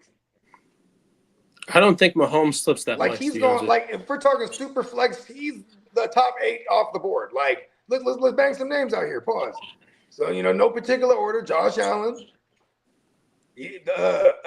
Drake May. Lamar, Burrow, May. Jaden Daniels, because people are still going to pull him up over Mahomes. Are we in agreement so far, right? Yeah. Do you take Dak over Mahomes? I take Dak over Mahomes. Oh, because I have Dak as like a QB10. See, but here's the thing too: is like Mahomes is going to go before Dak, so I'm more like to really rephrase that. I'd rather wait on Dak, but Mahomes getting a Mahomes is always like a top 4 guy off the board since we can remember. This is the only year he's coming off an injury, he's going to be ready for week 1. So I don't know. I maybe people are scared of the addition of Walker. That's going to take. It's still Patrick Mahomes. I mean, I think it had all the high flying aerial attack was with Eric Bieniemy too. You know what I mean? And then you had to respect that so much that no matter who was their running back, he was eating, whether it was a Kareem Hunt or a Damian Williams or a Darrell Williams or fucking whoever the fuck, everyone but fucking Clyde Edwards-Helaire for some fucking reason. You know what I mean? Diamond Joe thinks Mendoza will be there by week 8. Yeah, I hate look Kirk at their Cousins. schedule, they're probably 0-8. Look at their schedule, they're probably 0-8. Nobody. I feel like they'll start them against Arizona. Kirk Cousins. They play Arizona at one point, and I feel like that would be his starting point. Ooh, If he says week 8, yeah, because they'll be fighting for the first win of the season. Both of them will be 0 and whatever. Okay, week 8 is against the Jets. Oh, there it is. We're gonna that's kick your ass. Yeah, no there way. it is. Yeah, that's Looks like it'll be a definitely Jets win. win. Week 9 against the 49ers. Oh no, hold on. Hey, we're winning the It's Niners a revenge too. game. Geno Smith Niners revenge always game. play down to the competition. And Yeah, find they get the some way Niners to week lose 9. These weird games. Jets is winning against the Niners too. Everybody and their mama I know is going to that game too. I think we might have to. I was telling my girl wants to go to that game. The Jets? Yeah, everybody wants to watch the Jets. The Niners Raiders. Niners Raiders game. It's what is it? It's in October. Yeah, it's October 11th. Yeah. Yeah, Raiders definitely travel like the Steelers, the Niners, the Broncos, the Cowboys, the Eagles, Packers, and that's probably it. For being honest. Too. Oh, did you say Cowboys already? Yeah. Okay, yeah. And Eagles. Yeah, whenever we host the Jets back in the days, you'll see like 1, 2, maybe like 20 Jets fans like scattered out. You know what I mean? Jets fans. We're like, yeah, man. We really do have a fucking solid fan base, and that's what attracted me to them. I was like, you guys are like the Chargers, but your fan base is solid. You guys, nobody bitched about them being in Jersey, but Orange County, LA, and San Diego, when you're in San Diego and you hear them going, like, that means something. Where everybody in New York, that's anybody, don't live in New York, they're already in Jersey, so hell yeah. That's a easy to get to the game. What's hella funny is Booga, when we were all on that one time and then you had left the show, Booga goes, how dare him go to the Jets life after that's where LT went. He said that's where LT went. How dare him? Oh yeah, I watched that. I went to that playoff game. Yeah, I went to both of the playoff games and watched the Jets beat the Chargers. He was like, all right, this is where I go one day. Yeah, I was down with it because there were so many Jets fans there was a shit ton of Jets fans in the building. So crazy. I mean, that's San Diego. San Diego is a melting pot. It's like America. Yeah. It's like everybody moves to San Diego. And so we have plenty of people repping New York, and they showed out at that. The last game that I went to was a Saints game, and man, Saints outnumbered Chargers fans by a grip. Breeze was already playing. And the Raiders games, too. Every year back then. Oh, Raiders? That's a blackout. They call that a blackout. In Diego. It's called the blackout. They don't got no blue in the. I'm telling you, Booga. I'm sorry. That's the fan base is still the same. Same old story, bro. Same old Chargers. It's like the Cardinals. It's crazy because LA's hosting, and then I always keep forgetting that the Chargers are hosting too, I guess, if you could say it, because that's their stadium too. Because I just keep thinking because the Rams. Yeah. Right. It's the fact that technically the Rams they're are a tenant though. It's not theirs. They're a renter. You know what I mean? Good point. I mean, shout out to Spanos. All right, Puka. All right, Spanos has been appropriating some finances correctly. So I'm gonna Which give you a Spanos running little it now? slack, but the kids? Dino is the worst. Alex was the GOAT. Dino is the other GOAT, the GOAT from hell. Not the actual GOAT. Yeah, not the greatest of all time GOAT. Yeah, he's that other GOAT. He's that Epstein Temple GOAT. Oh no. Allegedly. That little blue and white temple they have on that island. That's what they say is inside of it. Is like some fucking statue of entity, and look like a goat. Whoa, like Baphomet or whatever. Yeah, that's exactly Baphomet. Yeah. Yes, and for those of you that want to go down all kind of rabbit holes, be on the lookout for the new show coming at you, the Dunning-Kruger effect. Yeah. starring the Catman and myself, and we're going to take you guys down. We know everything. I'm telling you. So we're going to tell you everything we know. We are some know-it-alls. Hey, and I invite all the experts in the building. If we get an actual expert tuning in and going, these Dunning-Krugers are fucking idiots. Hold on. Yes. Let me call in. Hey, we got a spot for you. We got a. This is exactly we'll get what a we toll want. free. We'll get a toll free whatever internet line. I bet you can call. get. You can call in live and you can tell us about aliens and physics and. That's so funny. We just need to holler at Neil deGrasse Tyson. Be like, listen, we got this joint called the Dunning-Kruger effect, and we totally need you on there because you're going to be the only one that actually knows something. Yeah, we're gonna talk about a bunch of. We're gonna swear we know it all, though. We're gonna carry an actual. We're gonna carry the load. Conversation. It's gonna go somewhere. It's gonna be nice. All right, we're just not gonna, We know enough. Yeah. We're gonna swear we know it all. From an expert in this one, please. When it comes to the pyramids, what's really going on? Thoth just thought of it, and it happened just like that. Bink. That's my new theory. I've been going with this one for like the last couple of weeks. I was like thinking, okay, if Thoth is like the Atlantean priest god, and he's like has all, he even in the Emerald Tablets he says, build I will the Great Pyramid. You know what I mean? Boom, he did it. He did it. I mean, structurally, it's the most sensical, easiest structure to create that is tall. Back in the day, especially. Have you seen the effect of what? It's all speculative of how they got so much precision on these cuts, but I think we're just ignorant because we lost the records, and we're not giving humanity enough credit that we can fucking do cool shit. Honestly, I think we're freaking out and thinking that we're not good enough for some reason. But no, I think we're give us hundreds and hundreds of years to be the best rock people. Hey Marco, to answer your question, the first international right now we're not the 49ers. Hold on. Fucking care. We got better material. We got metal. Metal will send us to space. Rock can't. That's where it's so stupid. Where an alien, why the fuck would they fuck with rock when they got, they got to fucking worry about spaceships? Well, these rocks have a material in them where you could, conduct like electricity and things of that nature. Like, sounds like you're talking about metal, bro. Is that what's in these stones though? Like all the limestones and everything they built out the different kinds of granite and salt rock, and they're built out of different shit for a reason, right? Like, I don't know. It's like a silver, and then gold, and then what's really interesting? Yeah, because wasn't the pyramid like plated with like something the Great Pyramid at one point was plated with like some kind of white paneling, right? Limestone. Yeah, some white limestone. And then at the top was gold. They had a gold cap.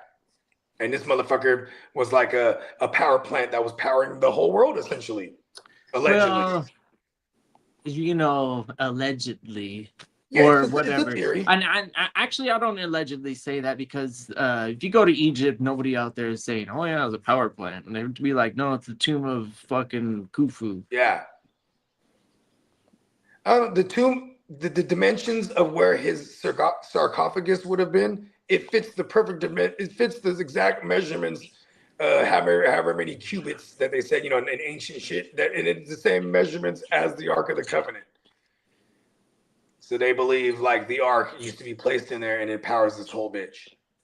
And they had you had the Nile River, and then you also had like waters that ran underneath the pyramid, and like I get something with the water running, and it creates electromagnetic. I've seen that video when I was like 6 years old. Johnny Mittens. It was cool. This guy took a copper, which was like the best metal that they could get.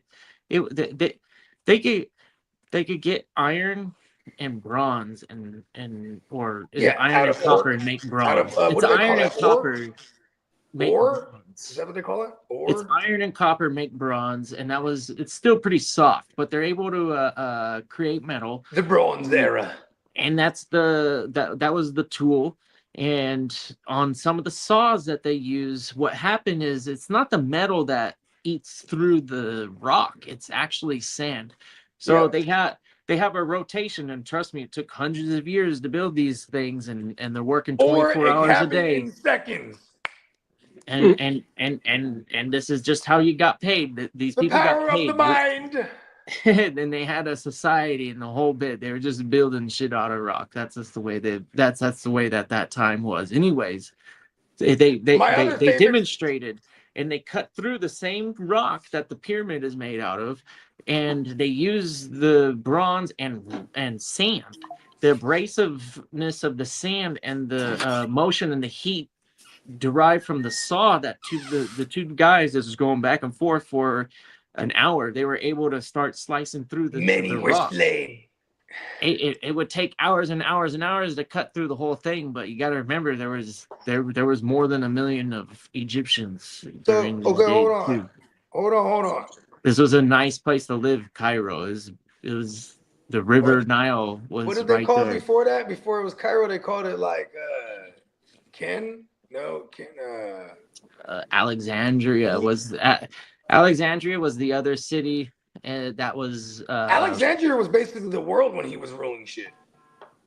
On the coast, Egypt. So where Cairo is, it's not on the coast, and then where Alexandria is, it is on the coast. So Egypt is a coastal country. They called it Kem. I think that's what they called Egypt back then, right? Kem. Or Cairo. They called Cairo Kem. If you really want to. Hello, Denner Kruger effect. I'm gonna act like I know. I think Plato was confusing Alexandria, or when he described Atlantis, because I think he was doing fiction right there when he was describing Atlantis. He was using a lot of whatever Alexandria was. But he was also what was Plato's uncle? He had like an uncle that he got most of the descriptions of Atlantis from him, because it was like who Aristotle? Is it whoever went? There was a philosopher that went to Egypt, learned all. I think Plato was the first person to actually describe Atlantis. Okay, so Plato went to Egypt. It was his first description that was picked up years later by another philosopher, another Greek philosopher. Help me out here. So when Aristotle. And he started talking about the 3 centric circles and all that description came from Plato's. Yeah, because Plato was verbal story and then a little bit of writing, but like the Platonism is is like what we use in psychology or not psychology. What is that? Philosophy. Yeah, philosophy. My bad. He's one of the originators of that, because before the Greek, there hasn't been any written record. Who said I But think Plato was kind of like before written records even existed, kind of like that's how old he is. Who said I think for there I am or something like that? I don't know. That's a good one. Socrates is another one. Yeah, Socrates is what Plato wrote about. So Socrates is not necessarily considered true. Like he might not be an actual person. Cool. Because Socrates. I didn't know that. Yeah, Plato wrote about Socrates, and looking back at the there's no record of a Socrates. Yeah, there's not really any evidence of that guy, but Plato, yeah. It's funny. I actually just threw Socrates in a bar yesterday or the other day. I said, it's places, like the Greek gods. I said, what I say? Oh, I said, focus was the hammer that broke the chains of poverty. I'll be on a shroom thinking like Socrates. You know what I mean? Because I was like, I just need a philosopher right now. I didn't know he was a made-up guy. Yeah. Yeah. The bar still hits hard. Yeah, Plato. That's kind of the prelude to modern philosophy, and then a lot of it kind of sticks because the questions are paradoxical and stuff like that. So some of the first like deep thought. Not a lot of wealth yet. I think what happened in Babylon, they invented money and they allowed kind of like classes. And then once those classes had the time to like not worry about shit, then they started worrying about shit. That like is like far out. And then the Persians, they invented some nice maths, and then eventually later on we get Newton. He invents calculus, and then that's when we were able to like do different theoretical stuff. And then we get quantum physics, which quantum physics allows us to have this internet and your cell phone and all that stuff. That was in 1920. And ever since then, there really hasn't been any huge breakthroughs. But, hopefully it's biological next. Because I'd love to cure cancer. Physics is cool, but I'd like to be able to figure out how to live longer. It would only be like, I would only accept it if you were able to die. You know what I mean? Like, I don't want to like take something and then all of a sudden I'll never die or something. You know what I mean? I want to like die eventually. I don't want to live forever, but I want to live a long time. I want to be like Yoda, 900,000 years or something like that. That sounds dope, bro. Yeah. Yeah, JD just texted me. I got a power hour at 3:15 today. I was like, okay.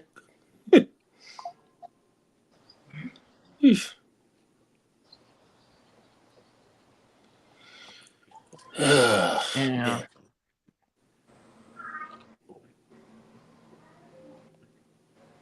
I'll just save all this news for Friday. It'd be a better show. A hell of a lot of show. Well, I guess we could call it a quits. Let's wait till Bogey gets back. We've been rocking for a good minute now. 3 hours. 3 hours, yeah. What's right this? after Johnny Mitten says sand and water. Yeah, motherfucker. Yeah, sand, water, aggregate like a motherfucker. It's a lot of people, a lot of hard work and labor, and then human ingenuity. I mean, some people just don't give us enough credit, or we like to find ways to discredit what we can do. I mean, you take whatever we have, at this moment for granted, or appreciate the science and the progress of the science to get us to where we're at. Not saying it's all fucking rainbows and golden everywhere, but hey, Johnny Mittens, I know that I'm 45. My knee hurts. Shit, our bodies fall apart, man. Yeah. Hey, Dude, there's I remember hitting 40, and after 40, my body was like, "Fuck, you don't even belong to me."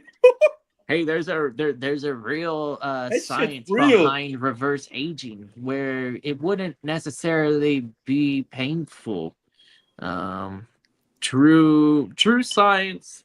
It might not be any time in our lifetime, but the potential of in genetics and fucking with them to make your body rejuvenate. Remember the reality is nature, and if you've seen anything crazy in nature, then it can probably be genetically modified in the future for us. So the X-Men, the all that stuff, that's really not too far-fetched in the far future when we can genetically modify people and potentially make them strong at certain traits.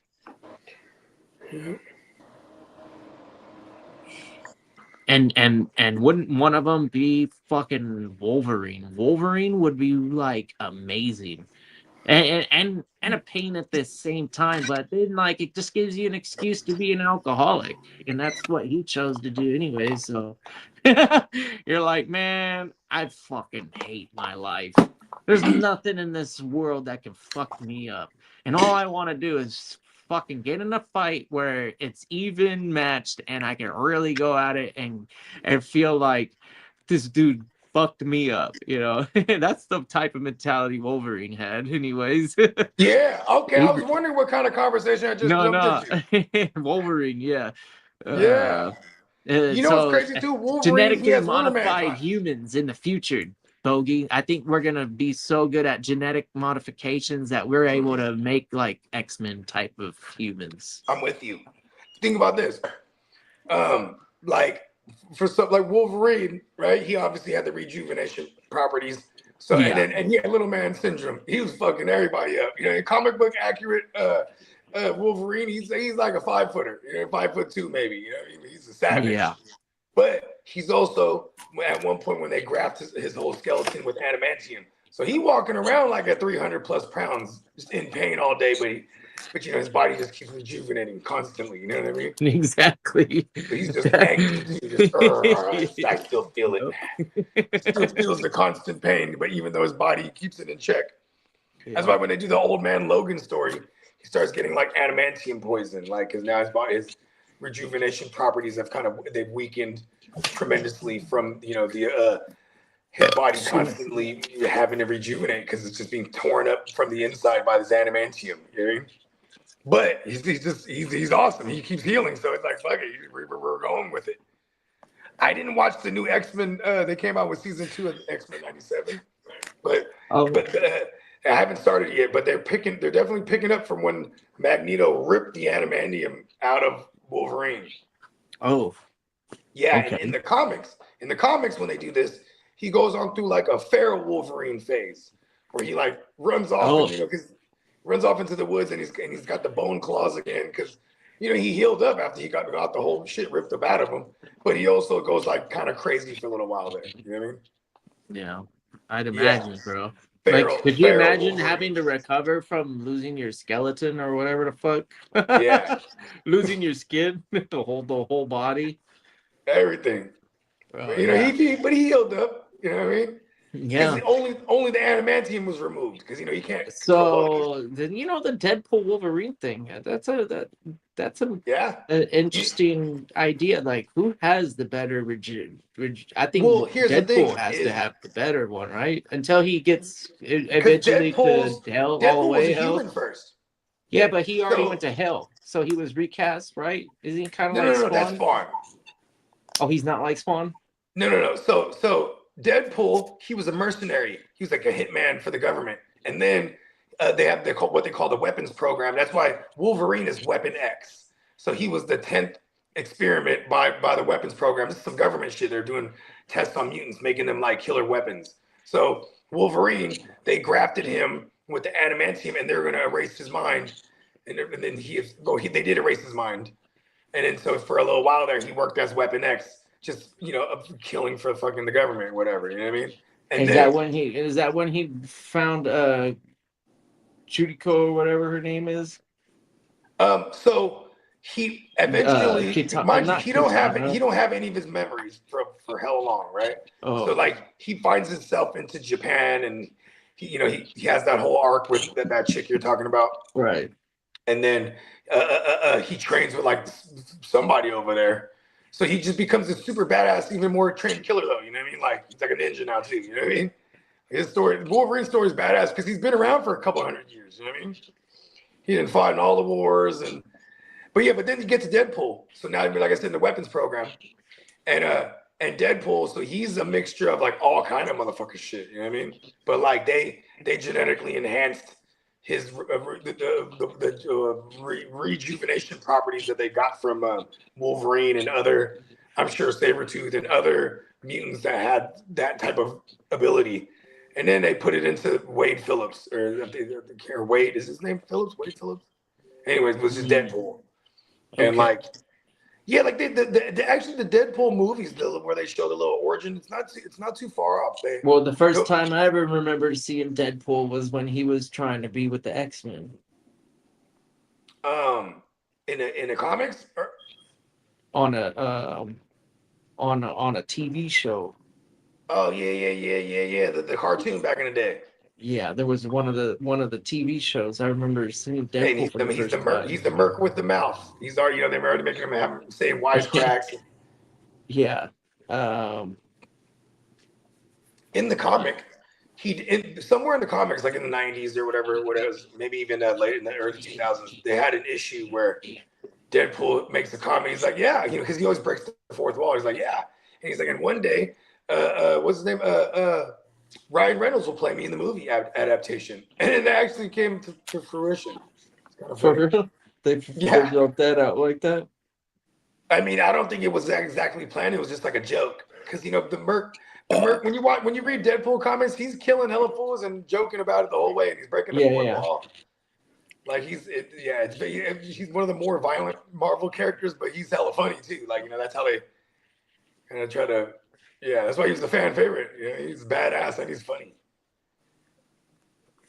Yeah, and the Deadpool action figures back in the day, like if you found one, and that shit, those shits were hella rare too. Like before the movie, where they barely made Deadpool figures. If he came out like in the Legend series or something, that was like a highly sought after joint. Yeah. Right.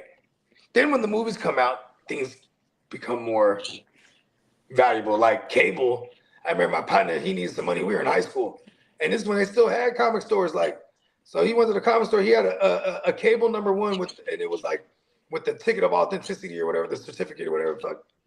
And the guy was like, "Listen, I'll give you $15 for it."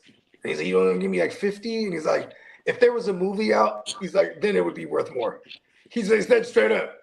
And it's funny because like I'm pretty sure that Cable probably earned a little bit of more bread. Might not be too crazy still, because it's not like he had his own movie, but he was definitely all in those motherfucking Deadpool joints. That would be cool if they did like a Cable series, because that's another guy, like he's a time traveler, so he's all in the mix everywhere. You know what I mean? Yeah. Shit, my bad. Did we even do the news? Did we not do? No, I got a power hour in about a half an hour. Okay. Oh shit. So with JD, yeah, he's got to do it. What we're gonna do? 1:15. Yeah. He's going a marathon today. Let's go. 4 shows today. Yeah. But Friday's show is gonna be lit though, man. I got a good. I had also got some. Jerry Jones says it's good. The deal that they have in place with George Pickens is to make him a Cowboy for life. There we go. See, I was just saying that earlier, bro. I guarantee there's an offer already. No, that's why it's taking so long. They want to make him a Cowboy for the rest of his career. About it. That's what they're talking about. Show the league that we can get 2 alphas and pay them. That will change the fantasy, like the spectrum. I think we'll get a little bit weaker divisions. We haven't heard a keep out of George Pickens. Pickens has been doing everything you're supposed to do. He's doing all the fucking football operations. He hasn't held out on nothing. So he might know that this deal's they're gonna get met on his number. You know what I mean? Then he might try to reset the market for who's the highest pay right now, Chase? Right now, Puka's the next one in line to reset it. Puka's the next one. It's got to be Jamar Chase before this year too. It's got to be Jamar Chase, right? Jamar the one that's making the most. Or St. Brown. No, the next one is Puka. He's like in the Puka's the next one to get paid. Yeah, it's definitely Chase right now. Chase is getting. Oh, it's JSN. Oh, JSN just got paid. Yeah, JSN right, just got paid. I was just saying he's gonna get paid. Puka's the next man up. Okay, and Pickens is right. The next person up usually resets the market, and he's in line to be competing with Puka though. So I don't know. I know, but see, that's the thing. But Puka's like, there's a good chance they let Puka play this year out, and then he will guarantee to reset the market next year. You know? Well, they have a bunch of players they got to pay the Rams. They got to pay a lot of the Pickens defensive will players sign too. before Puka. Yeah. I mean, it's also that's the only way that he could reset the market. And Puka, he's a later round drafted guy, so this is literally his last year. They could even tag him and do all that shit they're doing with Pickens right now. You know what I mean? Mm-hmm. They could. Yeah. All right, man. You want to we wrap can put it a bow up? on this one. Yeah, we can put a bow on it. Wrap it up. Shout out to everybody. You know what I mean? That's been rocking with us for the style. Well, you know what I mean? I also sent JD those two names that were in the chat that subbed up, so he has them. For sure. Oh yeah, and if you're still rocking with us out there, we got plenty of content. As you can see, we got another one lined up already. Go ahead, like, subscribe. Come back for the Power Hour. Get that notification coming up here in a few. Yep, in about 45 minutes. If you want, do us a favor. Look at some of our old streams and leave a comment and yeah, man. Just check out the channel, bro. And appreciate y'all. And also thank you for tuning in to show 1000. Thank you, 1, everybody. 1,000. Come on, we've been getting it. Yeah, man. Shout out to the Neon Peacock. Shout out to the Guchinni fella. Shout out to Diamond Joseph. You know what I mean? Minnesota Den. You know what I mean? Everybody in the chat, man. I don't want to forget nobody. There's a lot of people to thank. Shout out to Derek. You know what I mean? Like Emil. You know, everybody that's been rocking with us every day, man. We really appreciate y'all letting us be part of y'all lives, man. You know what I mean? Because you know, for those of y'all that tune in, man, we're part of y'all morning, Tuesday and Friday morning routines, man. And that's dope, man. So shout out to all y'all. We definitely, I know it sounds cliche to say, but it's so true. We couldn't do any of this without any of y'all. You know what I mean? So shout out to all the GWN fam. You know, we appreciate all y'all. Peace. Yo, peace out. Here we go. Hold us down.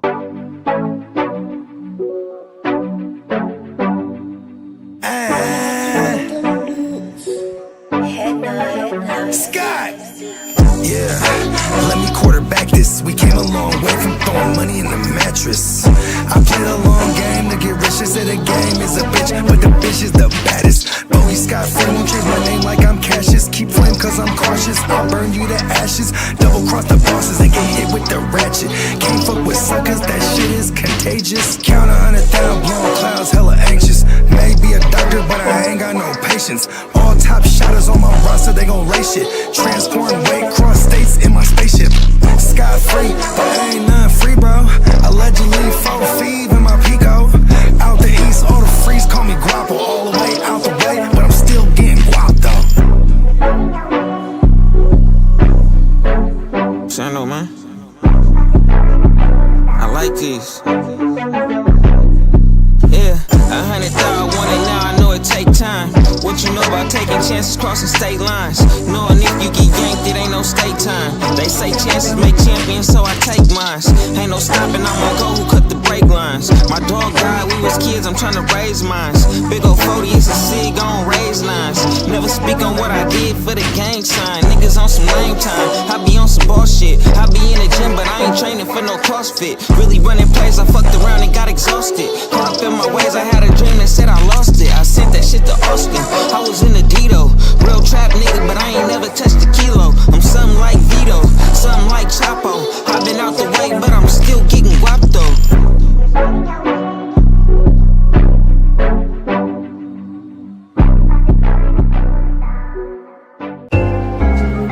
Yeah, we back, ladies and gentlemen. Prop one, that's him. You know, we back in business. For sure though. Okay, let's go. We back in business, the dynamic duo. You know, numero uno with the Prime One production. We bumping out your speakers, freestyles killing them like LA leakers. She a freak, bruh, if she bent over in every IG post, TikTok freak bot. Chat GPT, no matter what, they ain't fucking with Bogard or the block, baby. Bitches down to go deep like the Navy. Shorty only met me on the first night, now she wanna have my baby. Can't let these groupies make these movies and try to slander a nigga and put suck on my name. What happened to the game? Lanes done trying to take over the landscape. Niggas migrate, try and get a rebate. Politicking, gotta debate pros and cons. This is it, what? Bogard in the block be the shit, what? Let's get rich, what? Money falling from the sky, can't quit, what? Now pop the bottles, get a spliff and get lit, what? This is it, what? Bogard in the block be the shit, what? Let's get rich, what? Money falling from the sky, can't quit, what? Now pop the bottles, get a spliff and get lit, what? This is it, what? I can't be left to my own device. Looked in the mirror and I had to take my own advice. See things clearer, I had to go and roll the dice. Smear all your mascara cause y'all hoes in life. This the type of dope with the stamp, bro. Can't make too much noise, I keep my camp low. Band on the run, counting banzo. I do this shit for fun, this shit come natural. Money falling from the sky like it's magical. Still mean business even if we dress casual. Even when I'm rich, I still demand some more. Ass Interpol, we international. Smash like a grand national. Bogey in the block, we got everything you asking for. Yeah, you know my status quo. Shout to all my concrete this is jungle it, animals. Bogard in the block be the shit, what? Let's get rich, what? Money falling from the sky, can't quit, what? Now pop the bottles, get a spliff and get lit, what? This is it, what? Bogard in the block be the shit, what? Let's get rich, what? Money falling from the sky, can't quit, what? Now pop the bottles, get a spliff and get lit, what? This is it, what?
Scott!